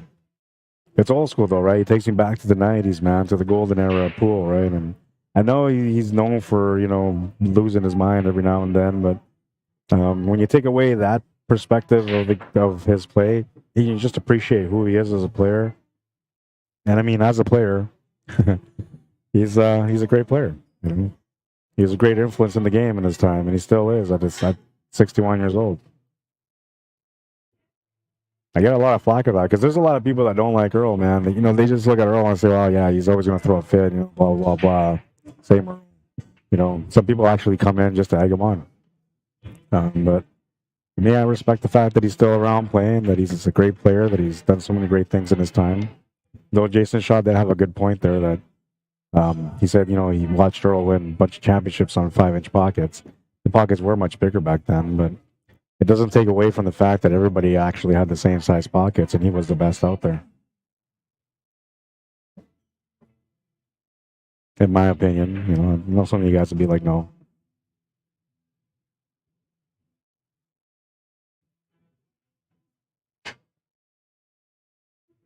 Yeah, Rambo Mill is great for sure. Great musician, man. What's up, Miles Hool? Jason Richard.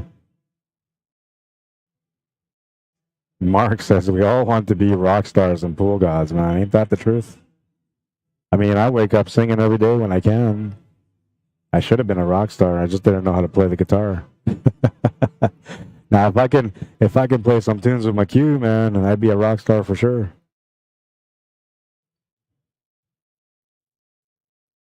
Kathy Seeger says he loves pool too.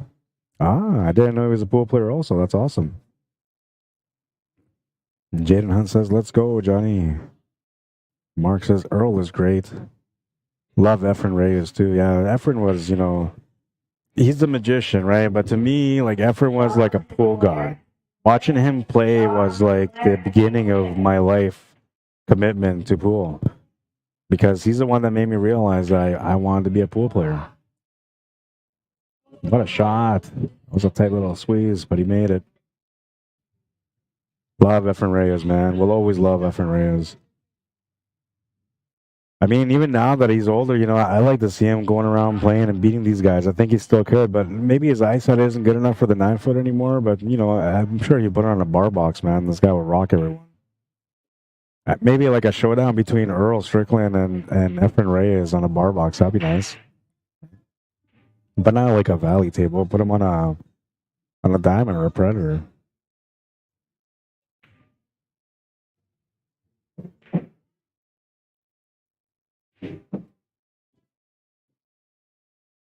One of the things that I admire about Ryan is that he never lets anything faze him when he's at the table. It doesn't matter what's going on. He just keeps his cool, man. Just keeps stroking away and does his best to stay on the scoreboard. And he's done that in this one. Tied up at 2. You can kind of expect that, you know, in this semifinal showdown is going to be kind of a back and forth. The guy might get up a couple of racks, but then the other guy will come back and get a couple of racks back. It's just the way it goes in pool, man, especially at this level. David Chick says, great player, but he's an ass. Yeah, and I get that part, you know. You can appreciate people for who they are as a person, or who they are as a player, or, you know, who they are as a human being, right? There's 3 different ways of looking at people. I mean, I remember, like, Joe McEnroe from tennis, man. That guy was a complete dink. Nobody liked him. But he was an amazing tennis player, right? And he changed tennis for like, the better in the future. He even does his part now as a commentator in the game also, right? I always listen to him, too, because I'm wondering whether or not he's going to lose his cool, his temper. He used to snap racks all the time when he got mad. But he was an amazing player, right? And you couldn't take away that from him. You can say anything you want about his attitude and the way he kind of carried himself. But when it came to the sport itself, you didn't want to play him. Lots of players are like that. Oh, look at that. First miss from Johnny. First miss from Johnny. And that's an opportunity here for Ryan to be able to put a little bit of pressure on him. All Ryan has to do is just try to get this rack under his belt, and that should be enough to start putting a little bit of pressure on him. Usually that's a strategy. When your opponent misses and gives you a chance at the table, you try to win that rack so that way they sit there and think about, you know, the fact that you capitalize on their miss.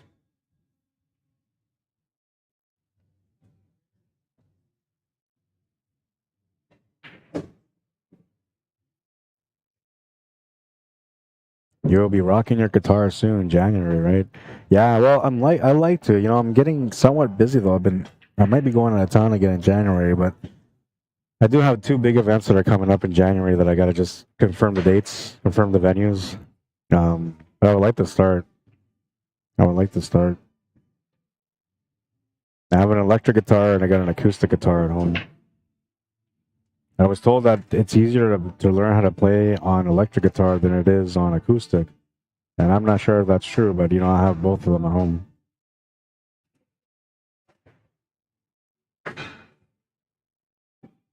Once I learn how to play, it's going to unlock the rock star in me. And you're going to see me coming on the stream when it's quiet. I'll just rock out my guitar and start playing some tunes and singing for you guys in between rocks.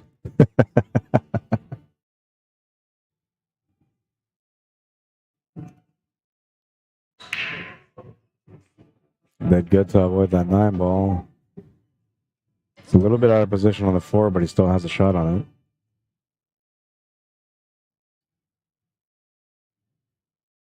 Score between Jason and Larry. I'm not sure, but it looks like Larry just missed and Jason's going to have a shot at the table.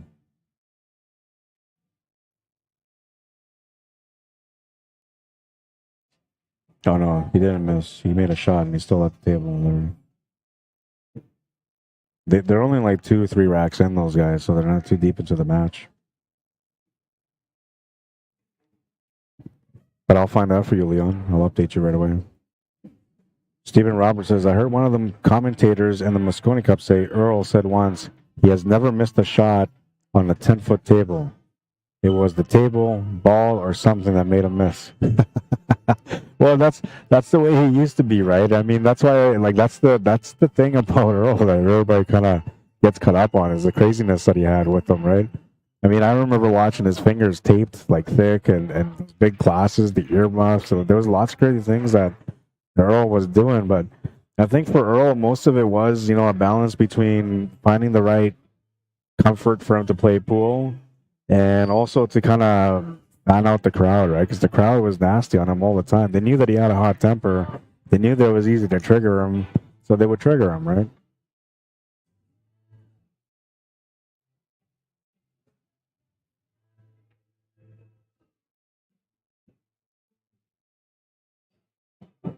Crowd can be dangerous, especially when it comes to the Mosconi, man. The crowd, you know, I think the Europeans are a lot louder than the Americans are, but the Americans did a really good job this year of being loud too.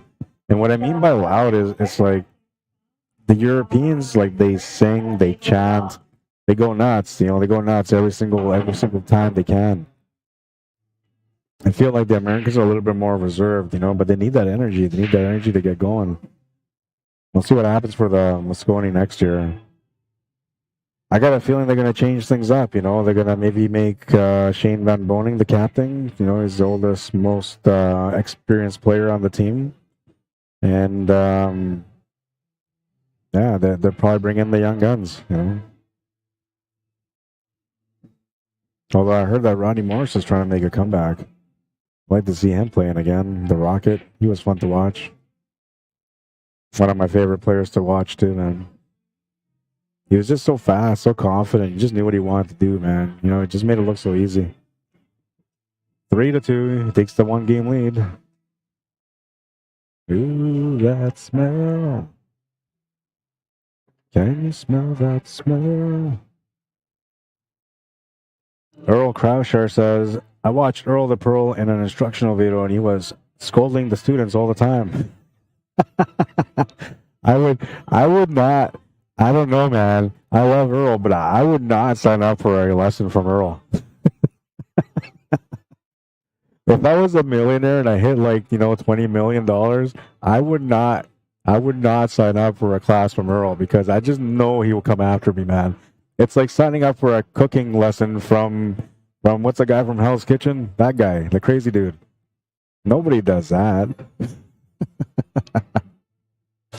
Well, what's that guy's name now? Ramsey. Gordon Ramsay, that's what it is. I almost forgot. It's been a while since I watched him, man.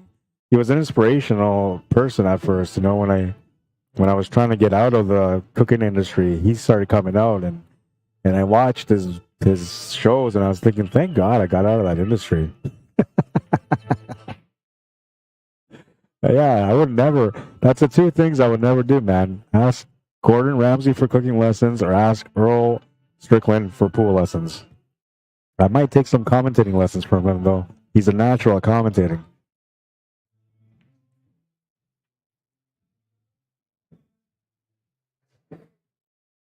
Mark says, good luck. Kathy Seeger says, cool. Mr. Wayne Burba, how you doing? Brent Bacon Weaving says, hey, Rod, how you doing, brother? Good to hear your voice, my friend. Thanks, man. How you doing? I'm doing good. You know, I see you've been traveling a little bit lately, right? You've been enjoying life. Good for you, man. I've been traveling too, but not to enjoy life, man. It's all been about trying to survive in life. There's a difference between travel for work and travel for play, man. Travel for play is way better, way better. Yeah, Ramsey, that's his name, Gordon Ramsay. Stephen Roberts says, Ron, do you watch the Chinese Masters on YouTube? I do watch them from time to time. I enjoy watching the difficulty of the table, and also it reminds me a lot of a snooker table, right? So, and I love snooker, man. So I get a little bit of a fix when I watch the Chinese Masters.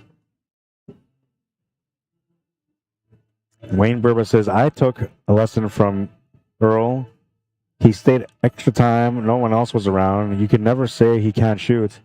Yeah, no, he's a great player for sure. I just hate to get grilled by him, you know? Like, he's trying to show me something, but I'm being stubborn about it, you know, because I'm like, well, no, I already mastered this for 20 years, Earl. And I'll be like, listen here, you little amateur. You better pay attention here. Honestly, he was scaring me, man. I'd probably be like totally nervous under pressure the whole time.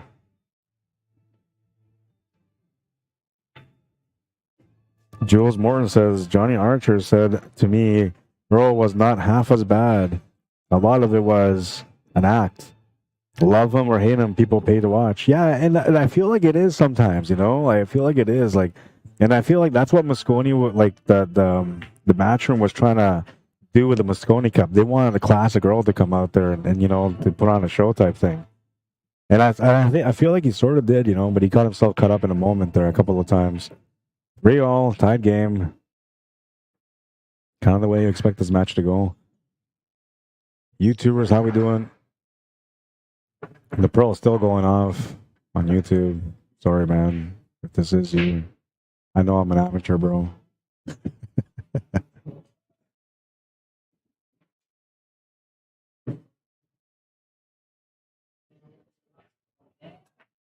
All right, so I'm going to take a little walk. I'm going to find out. I'm going to at least look at the score so I know what the score is, and then I'll let you guys know. But I don't know who's in the lead and who's behind. I'll just find out what the score is. That's all. I'll be right back.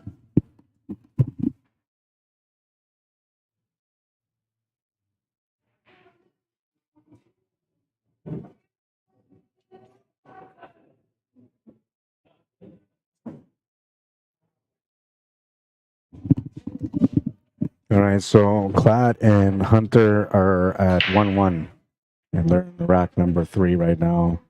They're in a bit of a safety battle on that table, but they're tied at 1.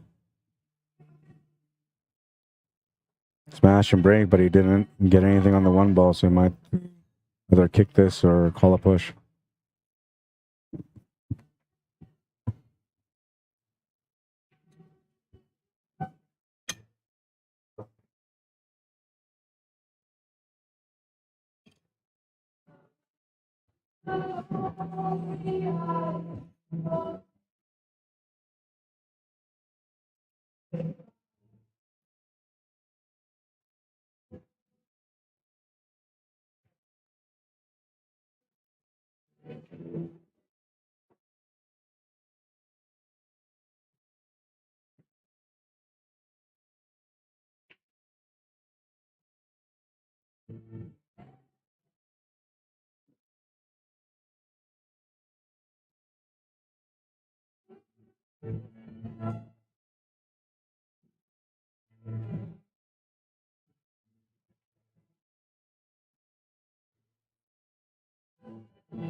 Sorry, the mic has been quiet because I was eating. Sorry. I have a salad here, and I put the dressing on it. I didn't want to get too soggy, so I started eating it. And they have the music playing in the background, so I have to keep some of these filters on to kind of filter out the music a little bit.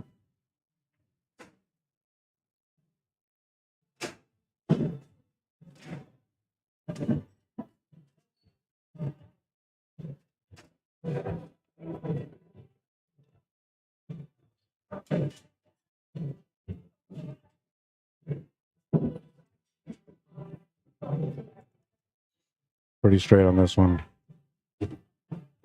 He's playing good, man. He's playing good. They both are. 4-3, 1 game lead.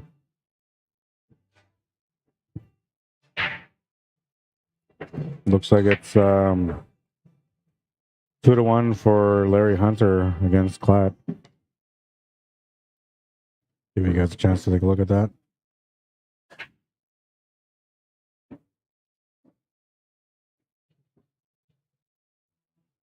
Made the 1 ball on his break. Got a bit of a shot on the 2 ball.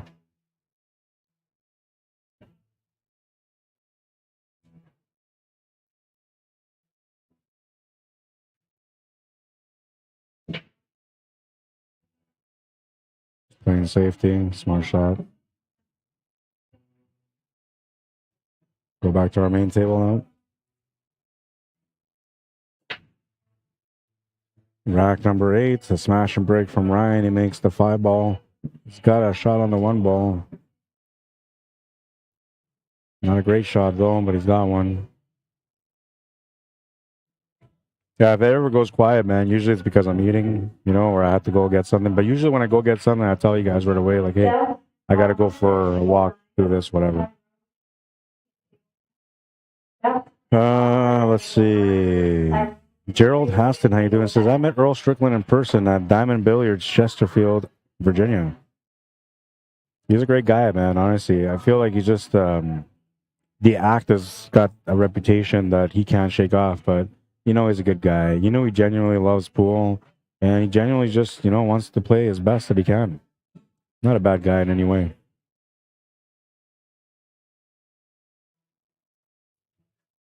Brent Weaven says, LOL, life has been good, buddy. Mexico was amazing. Yeah, good times for sure. That was a tough cut, and he made it. Nice position here on the 2 ball. Stephen Roberts says, Europeans or Americans never do any good in these tournaments. Great, table 11. Top, great, table 11. Mark Hardtraft says, sometimes acting out gets in an opponent's head. Roll the pearl.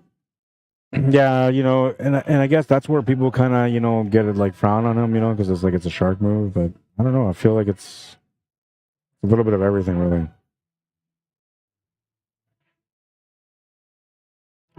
Gerald says he also signed my pool stick. Yeah, that's awesome. See, and that signature's gonna be worth a lot. That pool stick's gonna be worth a lot. Believe it or not, he was like one of the biggest influencers when it comes to American pool. It's a mind game too, says Mark. How you doing, Frank Berg? Ryan Morgan says some funny stuff going on with the audio. Is it like, is it still acting up? It could be my filters, man. I hope not. You guys let me know if it corrected itself or not. And then I was quiet for a little bit, so when I'm quiet, you know, like it's trying not to pick up that music, so I'll go in and out, and it sounds a little choppy. That's part of the filter effect. Joe says you all should try to fix the audio. Cappy taking a break, LOL. Gotta feed the machine. Great match. Yeah, no, that's what I mean. That's all because of the filter, right? I wish they didn't play music here, but they have to play music, right? That's their thing. That's why I enjoy when I stream with the Blue Room, because there's no music there. It's usually just sports in the background, and I don't know about you guys, but I actually enjoy having the atmosphere of the background. However, the music being on makes it better for the players because they don't hear me talking as much, right? Which is a good thing. It doesn't throw them off their game.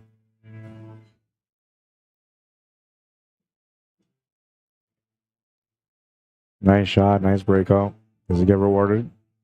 You'll get rewarded.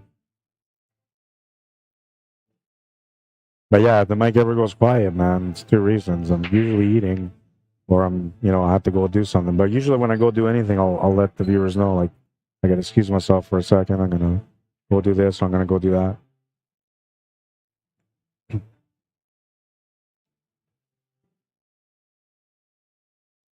Yeah, it's fixed now. Yeah, no, that's only because I was quiet. I'm gonna go quiet again for a second here because I gotta grab my water, but it won't be that long. But it might get a little weird too on the sound. Although I kind of want to see what happens here on this rack before I get my water. Good shot. Needs a little bit extra pace here to get the 7 to the side. He's in that 50-50 spot where he can make it to the corner or make it to the side. Making it to the corner doesn't help him for the 8 ball. Making it to the side doesn't help him for the 8 ball either. So he'll have to come up with something here. A little bit extra, another variable into the shot.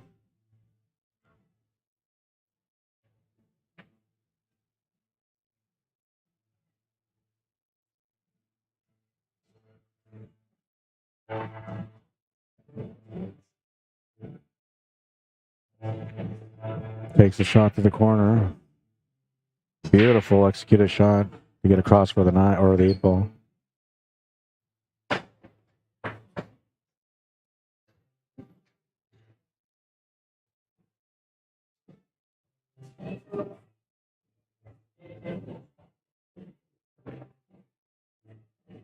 Makes the 8 ball. Is trying to get over for the 9 ball, but he comes in that weird spot where you can bank this or cut it, but I guess he's going to have to cut it. He's got no choice but to cut it here. He's a lefty, so this is a bit of a stretch shot, but it isn't too uncomfortable. This would be a little bit more difficult for a right-handed person. But with a lefty, he can come over the side like he just did, so it allows him to get a little closer to the shot.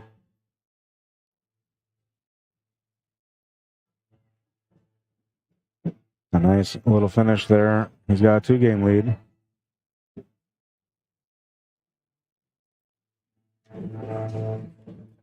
Looks like Ryan's taking a quick break. Johnny will take a quick break too. And we're going to move over here and check out Jason Klatt and Larry Hunter. Jason Klatt just broke, so it's got to be a 2-2 game now. We got to fix this view here. It's kind of out of focus. There it is. And a safety battle. I'll take this time, I guess, to quickly eat the rest of my food. You know what? I'll bring down the scoreboard here for a second, so you guys know that it's a different matchup here.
That will make it 3-2 for Klatt now.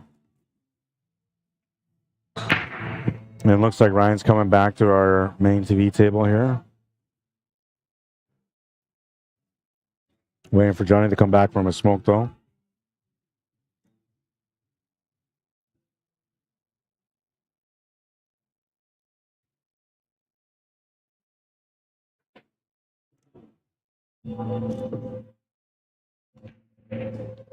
Smash and break, made the 1 and the 3.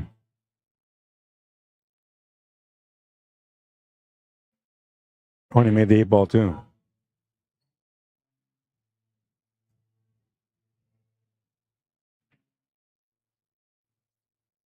This random rack thing is really giving these guys a bit of a headache. Running up our scoreboard, we're back into the main TV table matchup. Ryan to break, rack number 9. Leading by 2.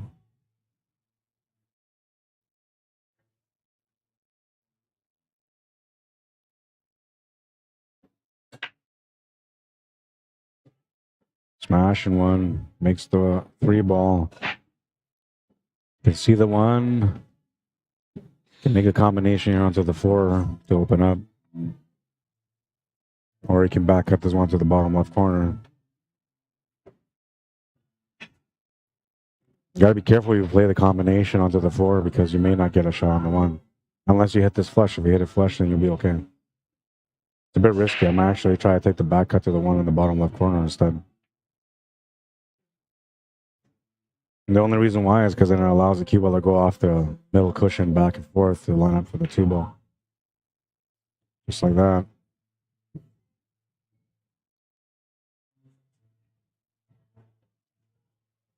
Waiting for somebody to shoot on the table next to him before he continues to shoot on this one.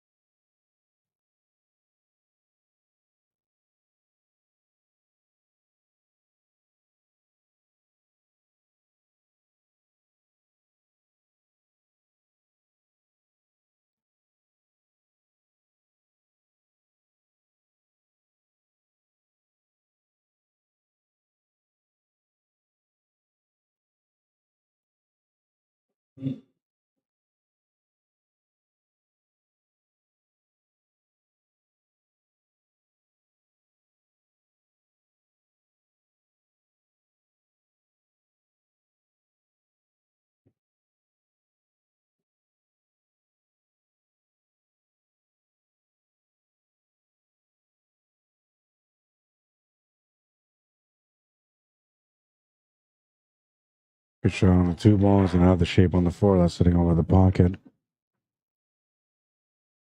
Now he's got to be careful here on the shape on the 5. He needs to get a forward angle or a draw angle to be able to come down back for the 6. Can easily get this towards where that 9 ball is, but you know you got to be careful on picking your spot. You can run behind the 9, you can run into the 9, get a different angle on the 5. You can get stuck in a shot with a 5 where the cue ball's running into the 8 ball, and now you can't really do much else from there, which will leave you a tougher cut, a long cut on the 6. So you got to be careful on the position here from the 4 to the 5. I actually like trying to get this towards the 9, but it's a bit of a gamble. If you don't hit that 9 ball, you're going to be in trouble.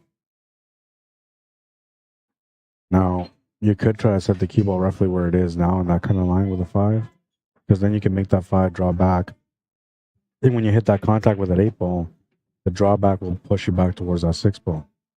Yeah, right there. That's perfect. That's the same angle he's got right now. So now he can make the shot and get that draw, that extra draw off that 8 ball, which is not going to give him that great of a shot on the 6 ball, but it'll make it a little bit better than what it could have been.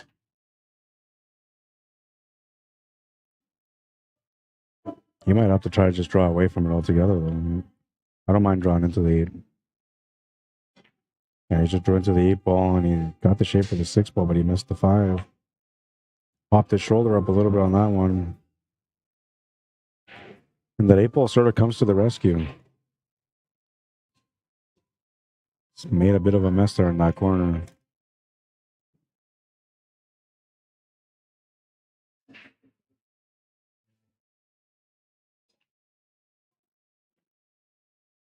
You play the combo and miss it. And the worst part about that is that it looks like he's left Yeah, he's left the angle on the 5, but I guess he left the 8 ball tied up to the 6, so it's not too bad.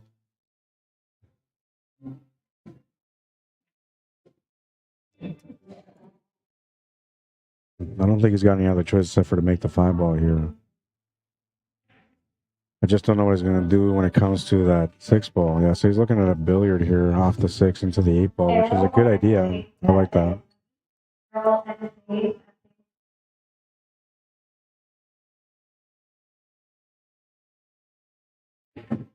It's going to be lined up perfectly for him.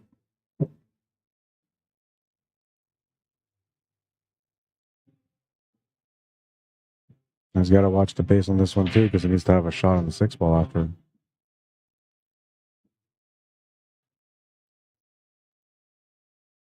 Did good on that one.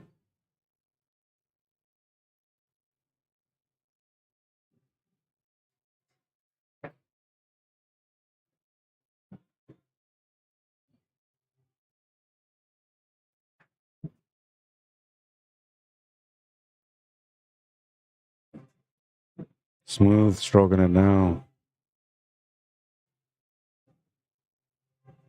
He's got a 3-game lead. 6-3.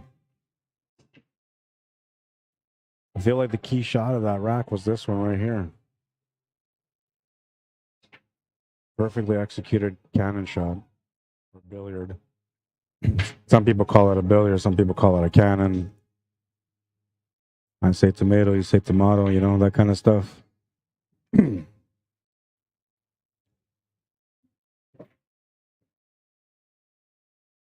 Dan Anderson says, I think some of the audio noise comes from Akia calling over other games over the mic. And that too, like she's just calling some of the matches, and it is loud, very loud, really. Gerald says, I also watched Earl's documentary. I have not watched his documentary yet. I didn't even know he had one. Is it on YouTube? I like to check that out.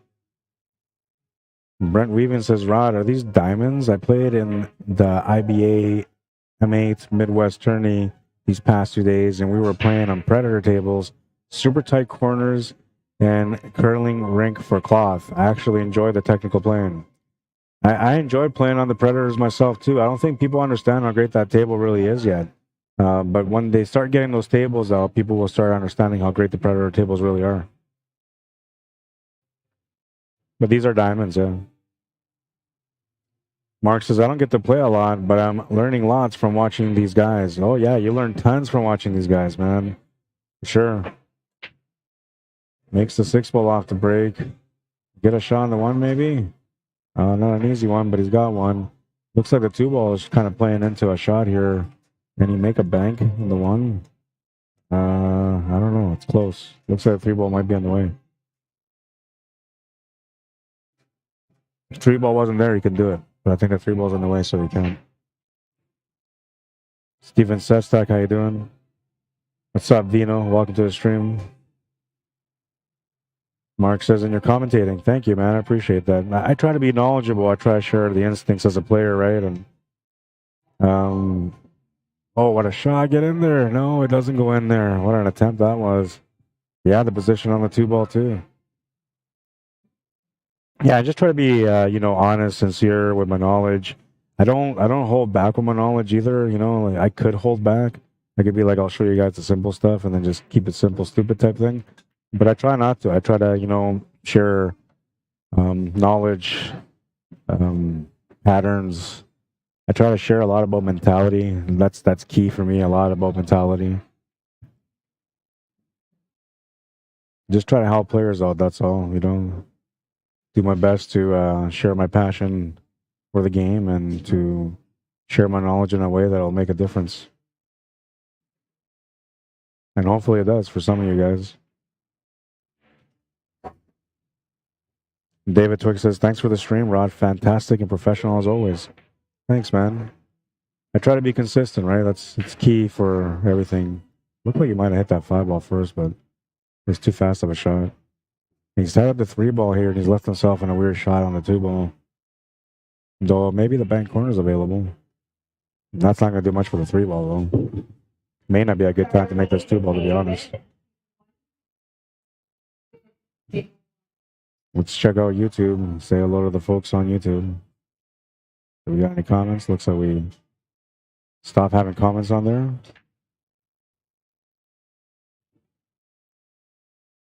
The Pearl says, I run 10 miles a day and do 100 sit-ups. This stream is great, says the Pearl. Thank you. Now, I don't know if this is really Earl the Pearl or not, but if it is, I appreciate it. If it's not, you do a pretty good impression. I wouldn't be surprised, honestly, man. But Earl, if this is really you, share the stream, man. Get some people in the in the room. Joking on air.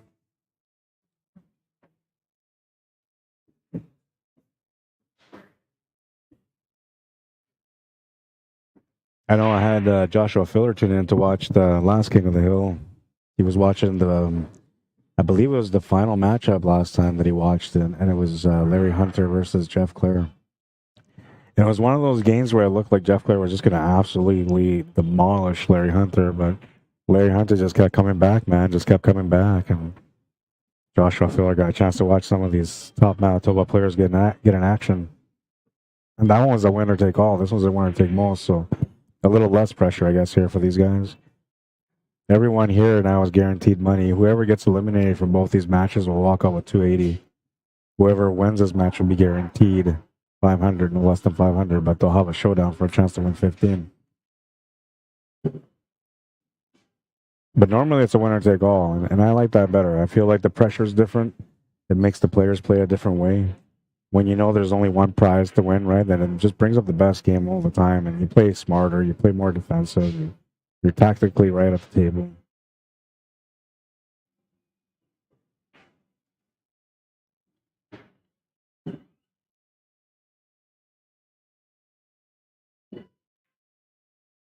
Oh, I missed the bank.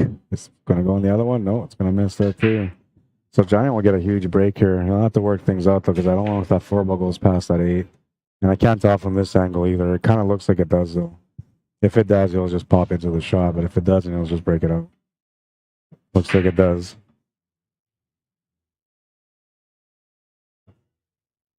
Wants to get to the right side of the table here for the 5. Okay, he's going to play the draw off the cushion for the 7-ball instead. I thought he would want to get straight so he can just follow it through, but checking out the reel, there's nothing wrong with that. Perfect execution there on that shot to get onto the 7-ball. A gentler shot off the rail here on this one. Oh, he's going to hit it firm. All right. He does play through a lot, which I like. You know, that's my style of play too. I try not to force the shots, try to keep them natural. And this guy's one of the best players here in Manitoba for sure. The way he plays the game is usually the right way. He'll make the 9, gets on the scoreboard, stops the bleeding. 6-4, down by 2. Winner breaks, so he'll be breaking on the next rack. And we got Klatt on the table over there against Larry. I'll take a little walk to go see what the score is. I'll be right back.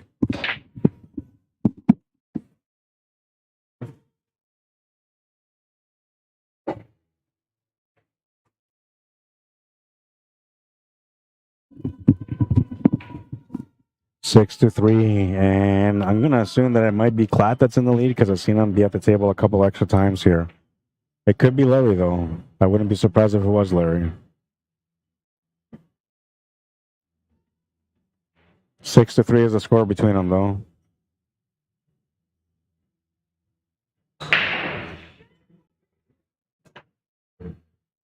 Moving into rack number 11.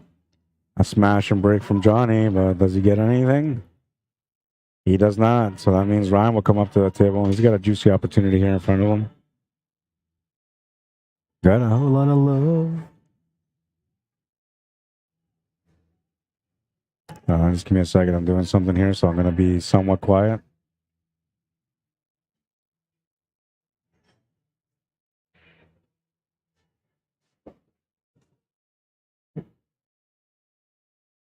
Got a whole lot of love. Oh, yeah, baby.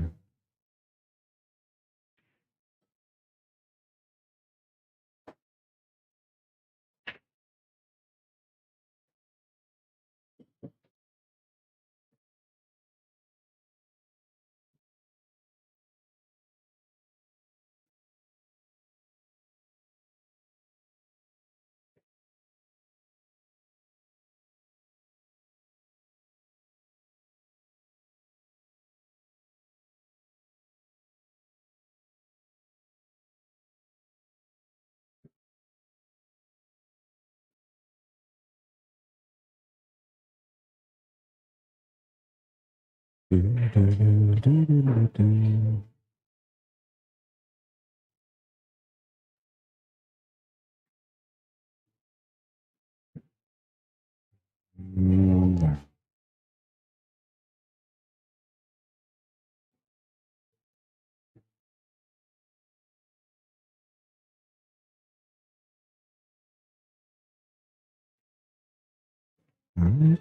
wanna make love to you.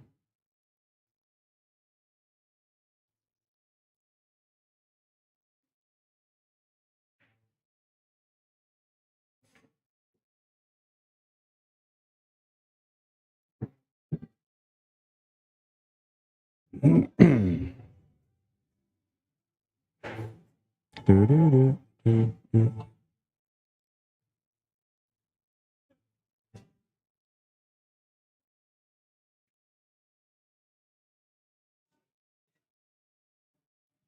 Now you got to keep in mind that these guys don't always play every day, right? So some of these guys are sharp. You know, they're playing really sharp right now because they're in tune. They practice lots, or they play lots every week. You know, some of these guys are, you know, they haven't played it forever, and they come on, they're playing top notch still.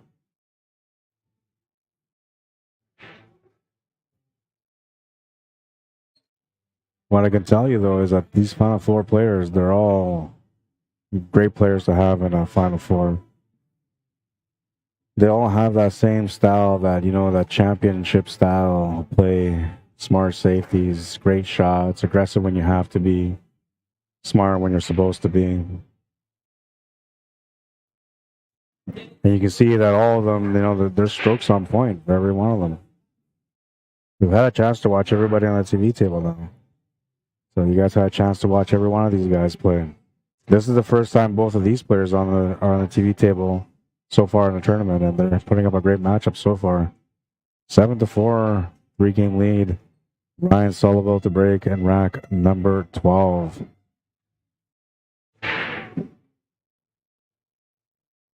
Larry Hunter won the last game over there, so it's got to be 6-4 now.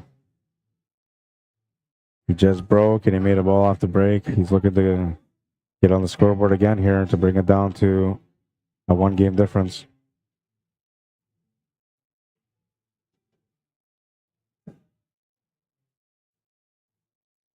To be true, I just want to make love to you.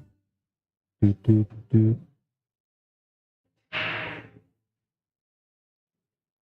Mark says, Earl and Efren were great inspirations for me. Totally different gameplay. Yeah, and you know, there was, like, back in the 90s when everything was kind of blooming in pool, a lot of these guys, what made pool interesting back then is that they didn't have similar styles. They all kind of carried their own weight in their own way. But there was some very, very distinct and different styles of play. Now I feel like a lot of these guys kind of play similar styles. You can still see the differences on some of them, right? You know, Josh Filler is one of the guys that I think of the most when it comes to, like, the people that are somewhat different in the game.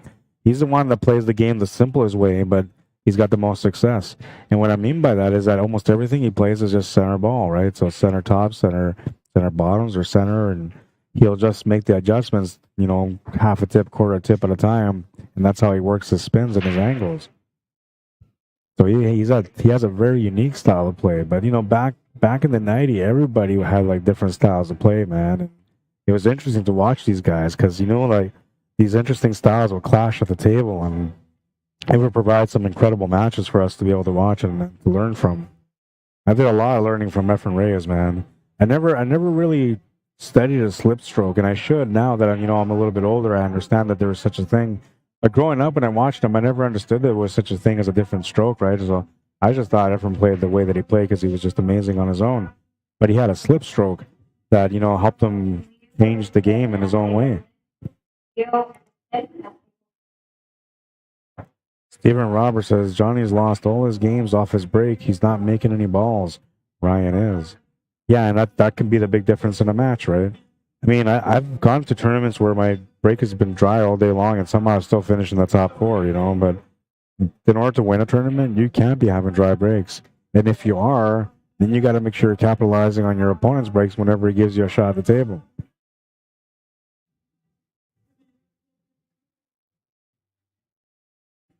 But Efren, man, I have fun watching him play. Ralph Suke too. I felt like Ralph Suke, the Kaiser, was like the best safety player in the world. Because you can get into a safety battle with the Kaiser, and it didn't matter what you did, what leave you gave him, he would reply and leave you safe anyway. He was just so good. His kicking system was good. His rail systems were good. One of the funnest players to watch, or one of the most fun players to watch back in those days. I mean, he still competes, so he's still fun to watch, but there's a thing, that we all know is true. We hit a prime, and then our prime from there just kind of dwindles. We have moments of that prime every now and then, but when you're in your prime, man, it's beautiful to watch, right? And I don't know, some of those guys might be past their prime now, but I still enjoy watching them play.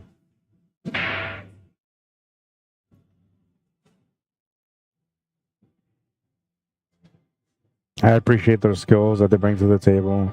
And when they come into troubles and they don't win matches, I understand, I don't think it always because you're old, that's why you're not winning. No, I don't think like that, but I understand that because they're a little bit older, it makes it a little bit more challenging for them to win. So when they're doing good, you cheer them on, and when you don't, you cheer them on too, because they're trying their best. They've really proven themselves over the years that they were always going to try their best no matter what. Safety shot. You might have given him enough for a cross bank here.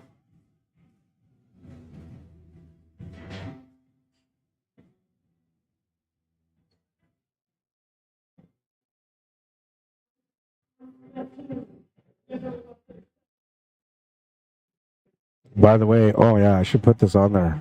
I was going to bring this up and then I forgot.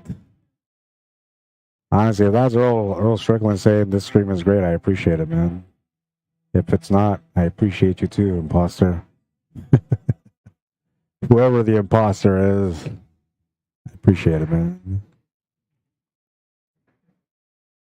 All right, so here's my YouTube link for those of you guys that want to watch it on YouTube. I put it on the post. I'm gonna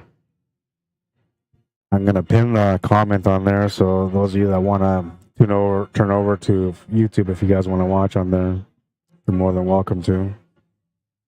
Gotta wait for it to pop up here on my phone. Looks like there's about a 30-second delay.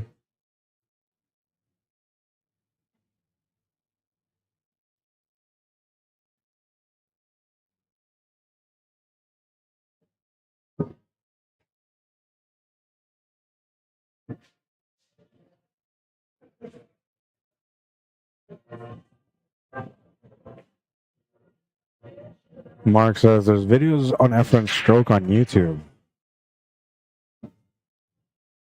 Yeah, I mean, if you watch some of these guys now from the current era of pool players, there's a lot of them that use that slip stroke. I do it from time to time unintentionally. I have no idea that I'm doing it, but I catch myself doing it, right? But I don't really know that I do it until after I did it, because I feel the cue slip through my hands and then I grab it, right? And I feel like it's a dangerous skill to master, but if you can master it the way Efren mastered it, you can do some incredible stuff on the table, man. I mean, it changes the dynamics of the game altogether when you're able to do a slip stroke behind the shot. But there's a lot behind it. There's a lot of calculations there, because first you got to figure out how much you're going to let that cue slip, right? Then you got to figure out how much power you're going to put on that. If you're going to try to put draws or tops on it, then you're going to put that in there as well. So it's not that easy, It's to be as good as Efren is and was in his prime. It's tough to accomplish, man. That's years of mastery, right? But he was lucky, ever since he came out, he was like born to be the legend, and he's always had great competition that only kept him going to become stronger and stronger at the table, man. It's unfortunate that, we all got to age, and it's eventually we all got to hang up our cues, because some of these guys that ever picked up the cue were some of the most impressive players that I ever got an opportunity to watch. And it's sad to watch these guys slowly retiring, man, It's like history being, put away.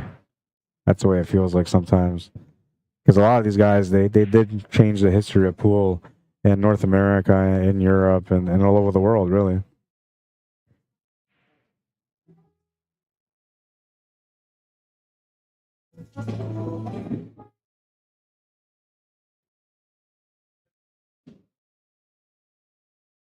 All right, 12 racks are in. We're moving on to rack number 13.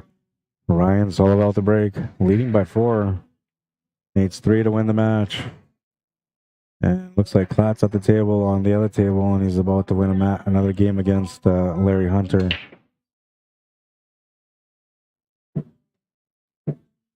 So it's got to be 7-3, 7-4, 8-3, or 8-4.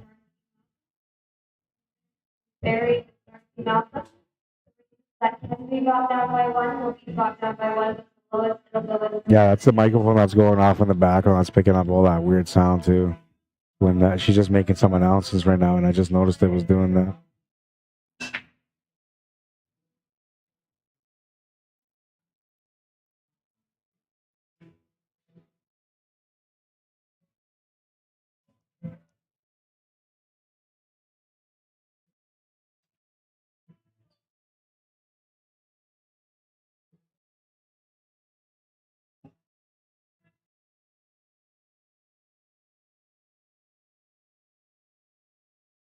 I stroked this one with a lot of power. Needs to get something on that 2-ball.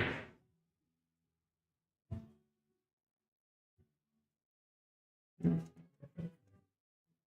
don't think he's got a shot on it, but he can bank it out for a save. Here you mainly just focus on the bank. You're trying to bank this 2-ball towards that side pocket, but not the side pocket, just above it. If you can do that, or even just below it, that'll be okay too. And then you hold that cue ball right against that 9-ball.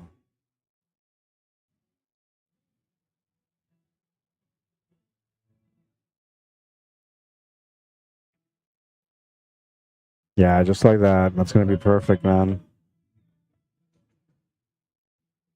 It's going to leave Johnny an attempt here. He's about a jump shot away from making this 2-ball, I think. He's not even bothering. He just grabbed his jump cue right away because he feels like it's going to be a jump shot.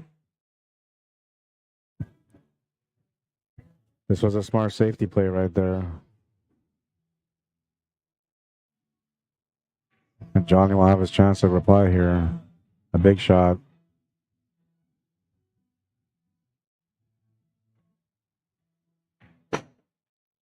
He'll hit it, but he doesn't make the 2-ball. And the 2-ball is going to bounce, but it's going to bounce past that side pocket. It is going to bounce past that side pocket. So that's going to give Ryan a chance to be able to make the 2-ball. The 3-ball is sitting at the top of the table, and the 5 is sitting here below. So we've got to go up table and then back down. And that's the 4-ball sitting right next to the 3-ball as well.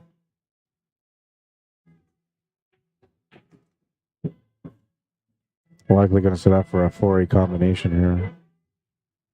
Although I'd rather keep that 8-ball there, but I don't know. It's up to him. Yeah, he's going to sit up for the combo. Now, if he can make both, he can draw back for the 5 right away. If he doesn't end up making that 4 and he draws back for the 5, he's going to leave him a little funny here for the shape from the 4 to the 5. He's making sure that the cue ball stays over the or that 4-ball stays over the pocket. And that was a smart choice there. Give him 100% control. Now he's got the angle to be able to come down for the 5-ball, which should give him the angle to get back up for that 9. Needs a little bit of a bounce off this bottom rail to get straighter on this. Wants a little bit of an angle though. And he's perfect, man. Can play this natural off the rail with some spin. We'll have perfect shape for the 9-ball.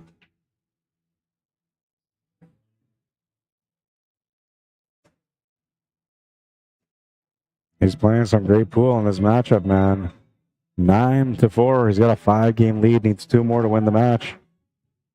And Jason Klatt at the table against Larry Hunter. I will take a little walk to see what the score is.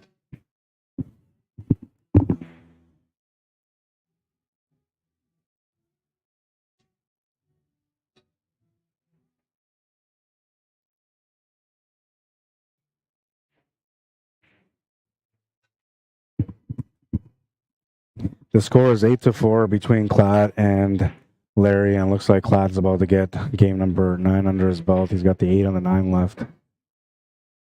He's catching gears, man. He's on another roll. And it'll be interesting to see this matchup, you know, if Klatt ends up winning that match, to see who he plays against from this table, because both these guys can play against Klatt. All 3 of these guys can play against Klatt. But Klatt, when he's on a roll, man, he's a dangerous player, man. And he's been traveling around playing pro level again, so his game is, back to being where it used to be. For a little while there, he was getting picked on by all the Winnipeggers. He kept coming out to tournaments and he was getting, eliminated from tournaments. But now he seems to be right on par with his game and he's comfortable at the table. 9-4 on this table, 9-4 on the other table.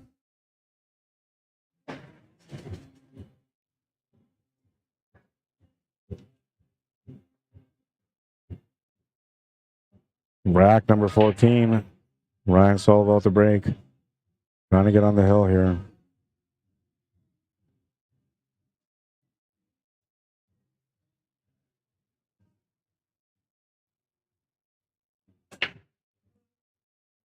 Smash and break. The 8-ball is going to go in.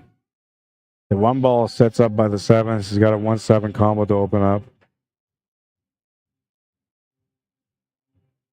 This will be an interesting rack to finish here. What happens here from the 1 to the 7 is going to be key for him to be able to get the finish because he needs a follow-up shot from the 2 to get back down for the 2. Or sorry, from the 1 to get back down to the 2.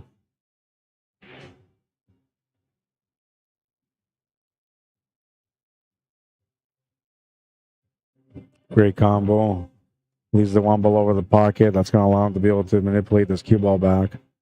It's kind of deep in the pocket, though, so I don't think he can play this naturally to come back to the left side of the 2. He might have to play this forward and inside to be able to come down and try to create a shot on the 2, which that 9-ball is kind of blocking that path. I actually feel like he's got no choice but to go to the left side of this 9-ball. It's going to require something special to get back onto this 2-ball if that's the case. No, he hit that perfect. Never mind. He can hit half ball, and he hit it precisely for the 2-ball. It looked to me like, that ball was a little bit deep in the pocket for him to be able to play a half ball and come back across, but he was perfect on it.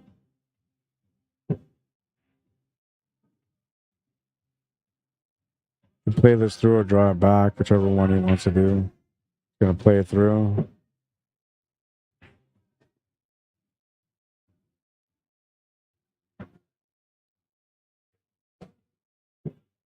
Makes the shot to the side, has the easy 6, and the 9-ball is waiting by the pocket.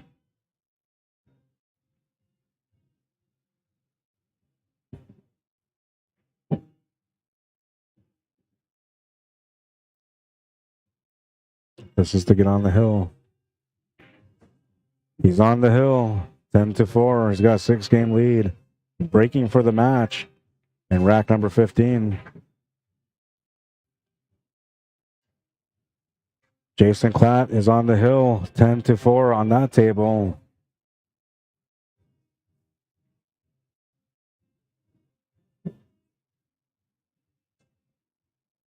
I was kind of hoping for an ebb and flow versus ebb and flow showdown at the final, man, but it's looking really slim here unless both these guys can get a little bit of luck turned around and get going on this table, on both these tables. This championship match is looking to be a juicy one, man, no matter what. Right now, Johnny and Larry are the underdogs in these matches, so I'm rooting for them to get back into par. I would like to see a hill-hill matchup here. Both these tables will be awesome to watch. But with winter breaks, it makes it a little bit tougher. And on that note, this will be the last break for Ryan because he should not be breaking anymore in this match.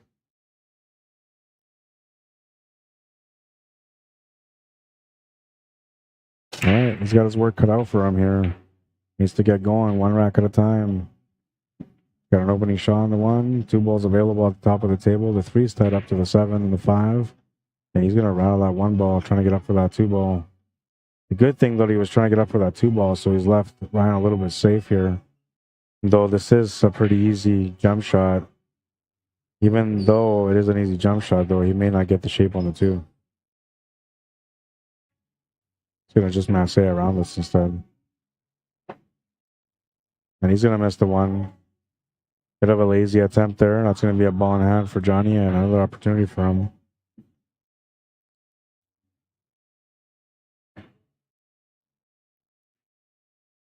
Larry Hunter at the table against Jason Klatt right now, trying to get back into the groove here.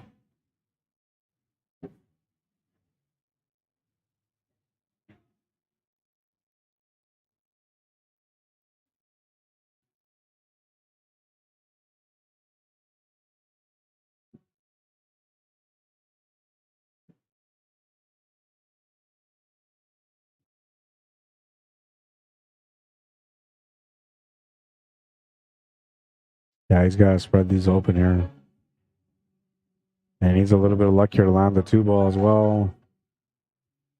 Didn't quite open up everything like he wanted to, but he's got a chance here. The 2-ball goes, he's shooting over the ball, which is uncomfortable, but if he can make it, the 3-ball is available. It might be best just to play a safety here.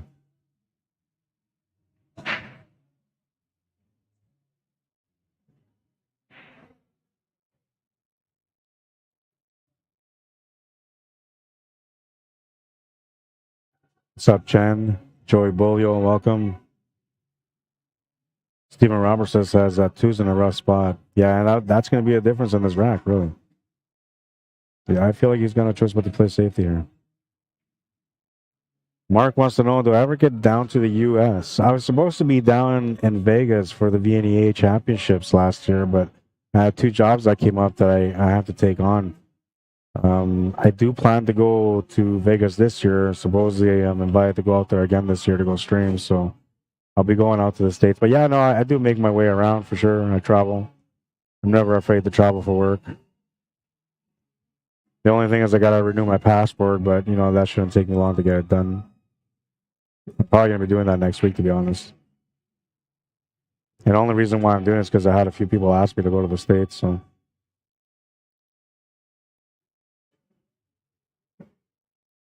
Most of my family live in the States. They're Americans. I'm the only Canadian in the family.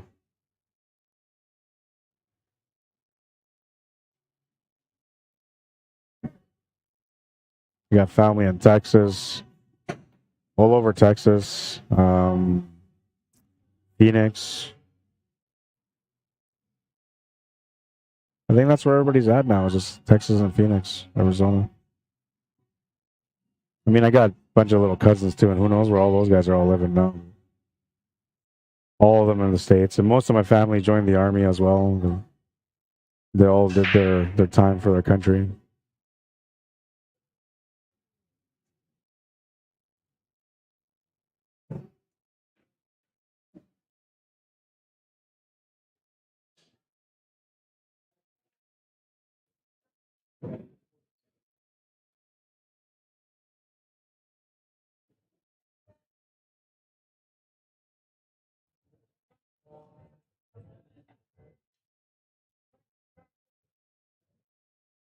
He's a little bit of luck here on the leave, and Imel's going to come rescue him.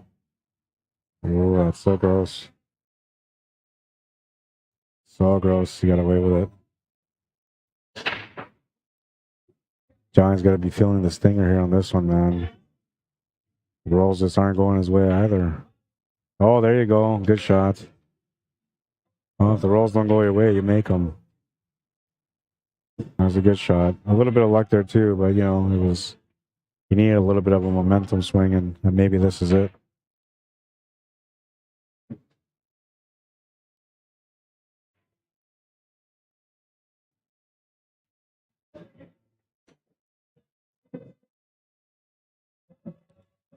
Made the jump on the 3, but he didn't make the 3. And Ryan Sullivan will come up to the table. He's looking at a chance to finish here, but the only way he can get that finish is by making this 3 in the bottom right corner and then trying to swing the cue ball around to break into that 6 and 4. Even if you can accomplish that, from there you got to try to figure out the combination of the 5-7, which kind of looks like it's wired, but, you know, things can change depending on the angle that you have on it.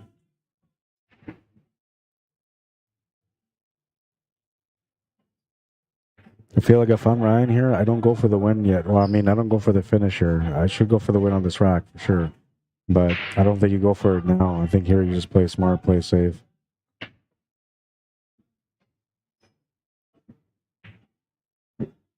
You'll make the shot, though. He's got some confidence today. That was a nice shot. He's got a bit of a shot here on the 4-ball also, as you can see.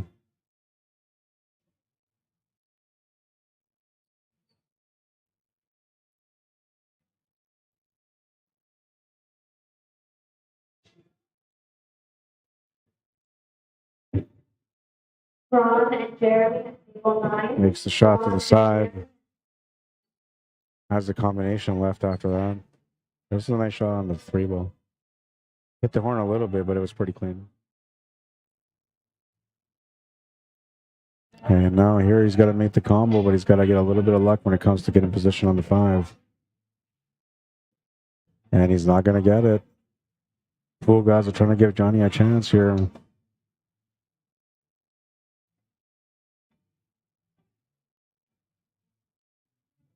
$10-5 for Jason Klatt against Larry Hunter, but Larry Hunter's at the table right now.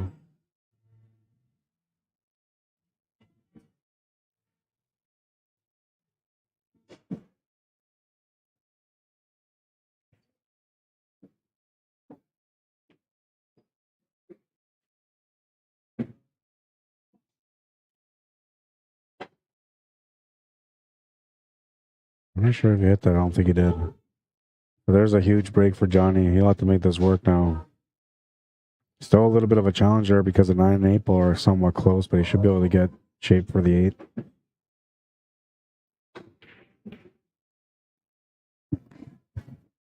This is a crucial rack. He can't afford to give any opportunities here to Ryan anymore.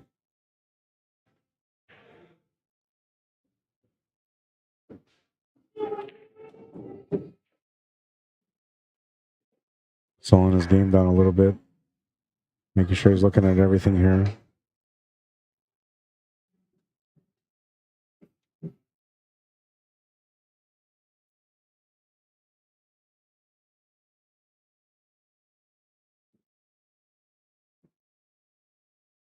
Nice shot off the 2 rails here for the 8 ball.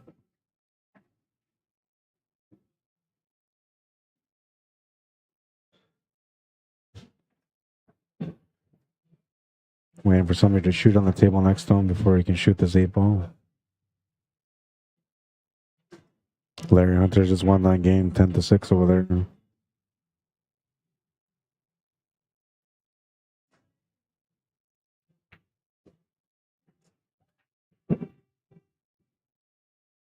Almost comes up short on that 9 ball, but he's got the shot on it. Ooh, and he almost left that over the pocket. That could have been the end of that match right there, man. But he saves himself. He's on the board. 5-10, down by 5. It's winner break, so he's got a chance here. He just needs to make a ball and get something to go with. Great matchups so far. Great matchups.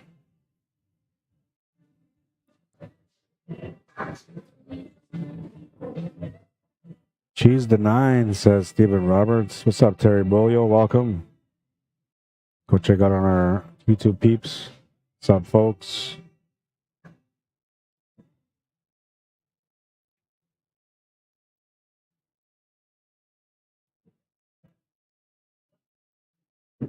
If you guys haven't subscribed to my channel on YouTube yet, you guys can do so. I was trying to get to 1,000 subscribers, and it's been quite the challenge so far. But, you know, yesterday I had 140, and I was done the stream, and I said, if I get at least 5 more subscribers today, that will make me happy. I ended up going home, I look at my subscriptions, and I got 145. So, you know, 5 people came through. So if 5 people want to do the same thing today, you know, we can slowly get this thing getting to 1,000. It might take me 1,000 days to get to 1,000 subscribers, but we're doing it. Make sure you guys go to my channel, subscribe to my channel, man. Honestly, it's a good support for me. Well, I'm trying to find ways where I can monetize from the work that I do, and it's tough to charge the players. It's tough to charge the locations. Sometimes the locations don't even want to pay for streaming, man. So it's been a bit of a struggle, but, you know, having that access to be able to make some money from YouTube, that can go a long way, you know, and I'm hoping that I can get to 1,000 subscribers so I can start finding a way to maybe monetize from my streams. And all that really means is it's going to give me a chance to be able to get better and better at what I do, because I'm going to want to have more people watching the stream, right? So I'm going to get more professional. It's not a bad thing. Everybody benefits. But yeah, if you guys go to my channel, subscribe. The link is pinned here on the stream for those of you that are on Facebook. And I mean, you don't have to go and watch every time that it's on YouTube. That's okay. But at least just if you subscribe to it, that's a lot of power to help me out. And I appreciate that.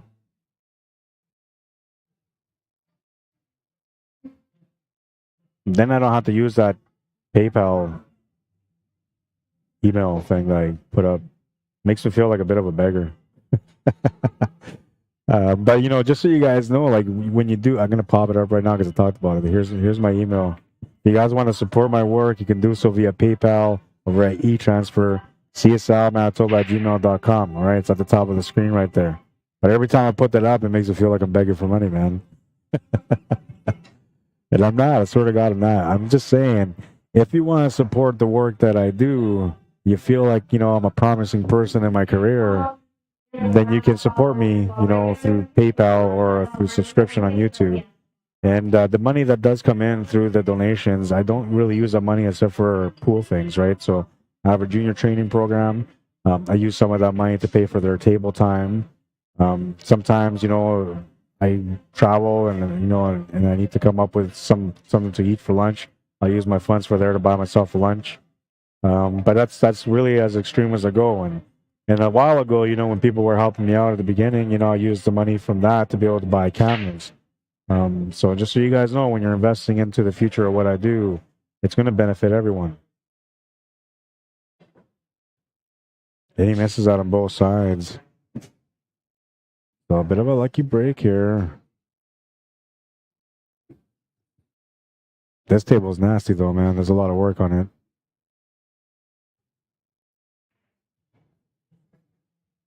Klatt's still at the table over there, so they're still in a battle. It was 10-6 last time, so it's a 4-game difference, but Klatt looks like he has a chance to be able to close out the match.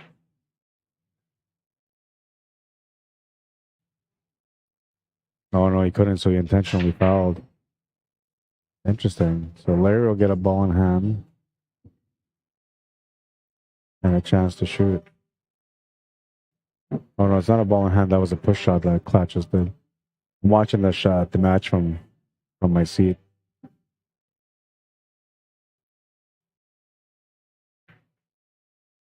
This is where all the work comes in on this rack. He's got to get the perfect combination for the 5. Then he's got to get a follow-up shot on the 3.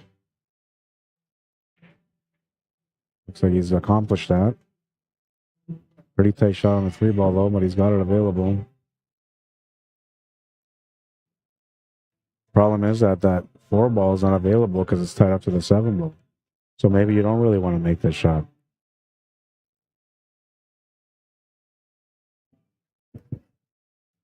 We'll let him decide. Mark says, this is better than football. Hey, that's a real compliment, man. I appreciate that. I know some of you guys are diehard fans of football, man, and you know you're giving up some precious football time just to watch the stream. I appreciate it, man. I really do. I know the players do too. You know, they tune in, their families tune in, their friends tune in. Everybody wants to watch these guys play. They all want to watch them succeed at the table. So when you guys are tuning in and watching, you know they're enjoying the moment while they're at the table as well. And on that note, if you guys are truly enjoying this, and I know some of you guys really are, man, because you guys subscribe to my channel. But if you guys are really enjoying this, maybe you guys can like and share the stream. You know, we're getting down to the last couple of matches here. There's only the championship match remaining after these 2. But then the beautiful thing is that I'll reset the stream and then I'll come back with the Sunday April Open. I have no idea how many players they got, but I'm assuming they got close to a full field for the Sunday Open. There's a lot of players in the building right now. And I haven't had a chance to go out there and mingle and say hi to anyone yet, so I apologize to everybody that's watching the stream in the building, and you see me here and I haven't gone around saying hi. I apologize, man. I've just been busy. I've only broke free from the work just so I can eat my food, and even then I took breaks from that. He's at 7 to work as a blocker.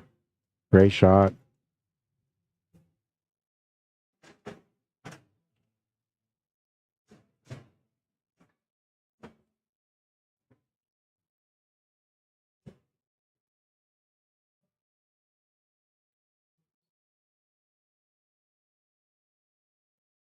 Looks like Larry's got a chance here to be able to win another game, but he's in a tough spot. Ryan's in a tough spot too. I kind of want to watch him shoot so I can move over for the other table, but I think Barry Brenner's head's going to be in the way when I switch over. Just going to wait for Ryan to shoot here first. I'm going to switch over real quick. Emery and Dennis, table 10. Emery and Dennis, table 10. Nice attempt, but he missed the shot. Let's go over here and check up Larry real quick. You can see here he's on the 8-ball. He's against the rail, and that's the problem here, is that he's against the rail. Otherwise, he would have shot this ball already. He's got to settle for a long shot on the 9-ball.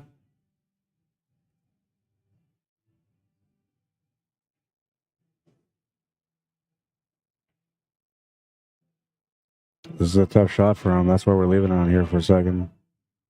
I want to watch to see if he can come through on this very important part of the rack.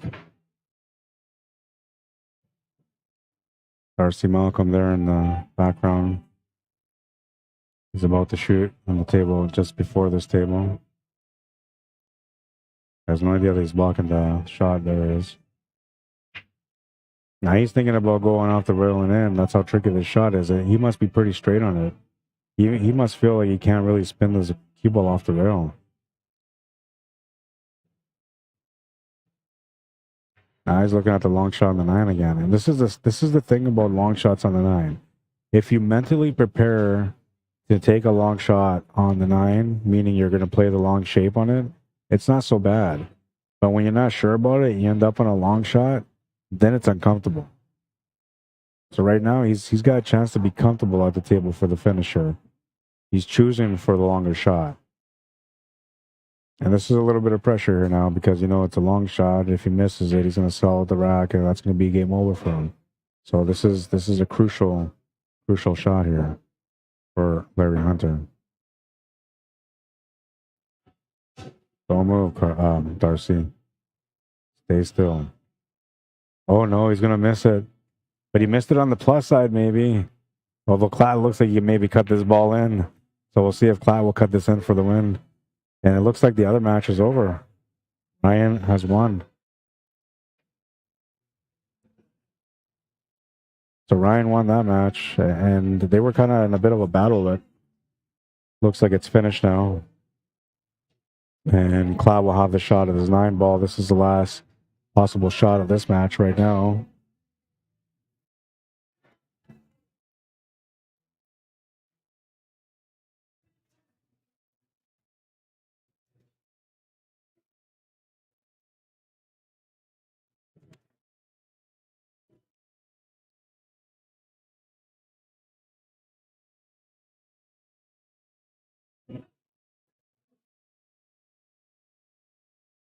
And I'm going to have to go pay Johnny.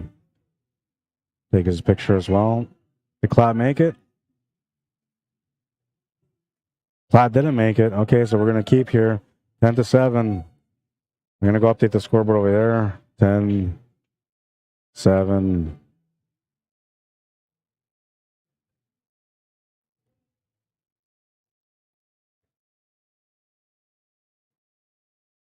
We'll put Johnny, or we'll put Jason on the left.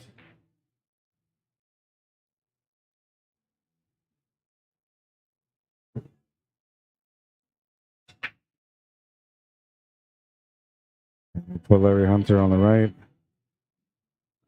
We got a match here, ladies and gentlemen. 10-7, 3-game difference. Larry fighting for his life here. I got to pay Johnny and take his picture. I'll be right back.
All right, and I had the wrong score on this one. It's 10-8. But Klatt looking to close out now. He might as well he's on the TV table, man. He's gunning down this table like it's time to finish.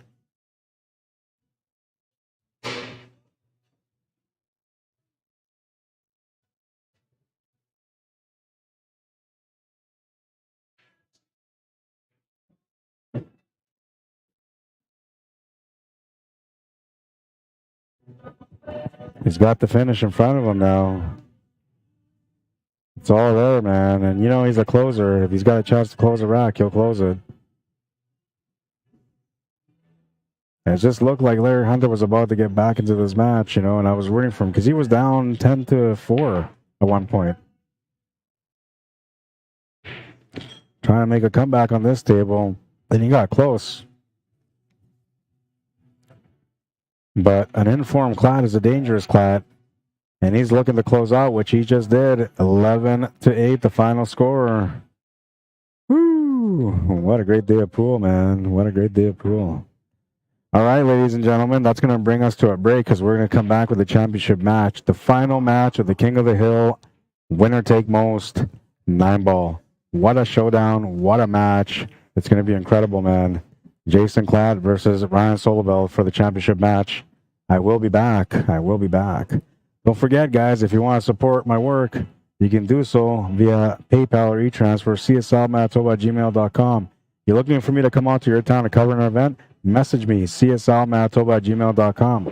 You can also add me on Facebook if you want to, and that's all right. Make sure you guys subscribe to my channel as well on YouTube and help me out. Trying to get to 1,000, man. It's been a work with art and mission. That's the best way I can put it. If you're looking for some jam up gear, make sure you guys let me know at rod@jamupapparel.com. Right now, we got a great special for those of you that are on a team. You're looking to get some team shirts. CSI23 is the code. Use code CSI23. You get buy 4 shirts, get the 5th one free. It's a great deal for a team, man. I'm telling you, you're saving some good coin. And if you do order anything from them, especially this order, let me know. Rod@jamupapparel.com. I'll look into your order and make sure that it's prioritized and that you're not waiting around for your stuff for too long. That's going to be it for now, though, and I will be back. Let's check out the last highlight.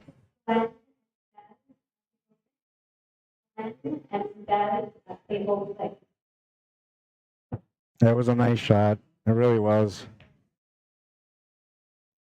The pool wisdom. The more you sweat in practice, the less you'll bleed in battle. Get to those tables and become the champion within. I'm telling you, your time is coming. But not until you decide to get to those tables and start working on things, right? And it's not the small things you got to work on. It's everything you got to work on. Whatever you're not good at, work on that, man. Spend, you know, if you spend an hour a day working on what you're not good at, by the end of the week, you're really good at it. That's just the way it is in pool. You know, the more you dedicate the time on the table, the better you become. Go out there, become the champion within. I'm waiting for you. I really am. And I hope you guys enjoyed the stream. My name is Rod Arriagada. If you guys want to add me or follow me on Facebook, you can do so. If you want me to come out to your town, message me, cslmanitoba@gmail.com. Whatever you see here for the stream production, you're going to get that and more, man. I'm always professional, no matter what. You give me a call, you're going to get the best. Give me a call. And this is your first time watching us on Facebook. Make sure you guys like and hit the notification button so that way you get all the notifications whenever we at CUESPORTS Live go live. And we go live a lot, man. And if you haven't gone to my YouTube channel yet, well, you can help me out. Go there and subscribe real quick. It's not going to hurt you anything. It's not going to cost you anything. And you're going to support a guy that really loves pool. Not a bad thing to do. I'm telling you, man. If you love pool too, you want to support me. I love pool. All right, that's going to be it for now. I'll be back with the championship match, guys. Don't go too far, but you got enough time to go have a smoke and get a drink. The usual. I'll be back. Cheers. Thank you for watching.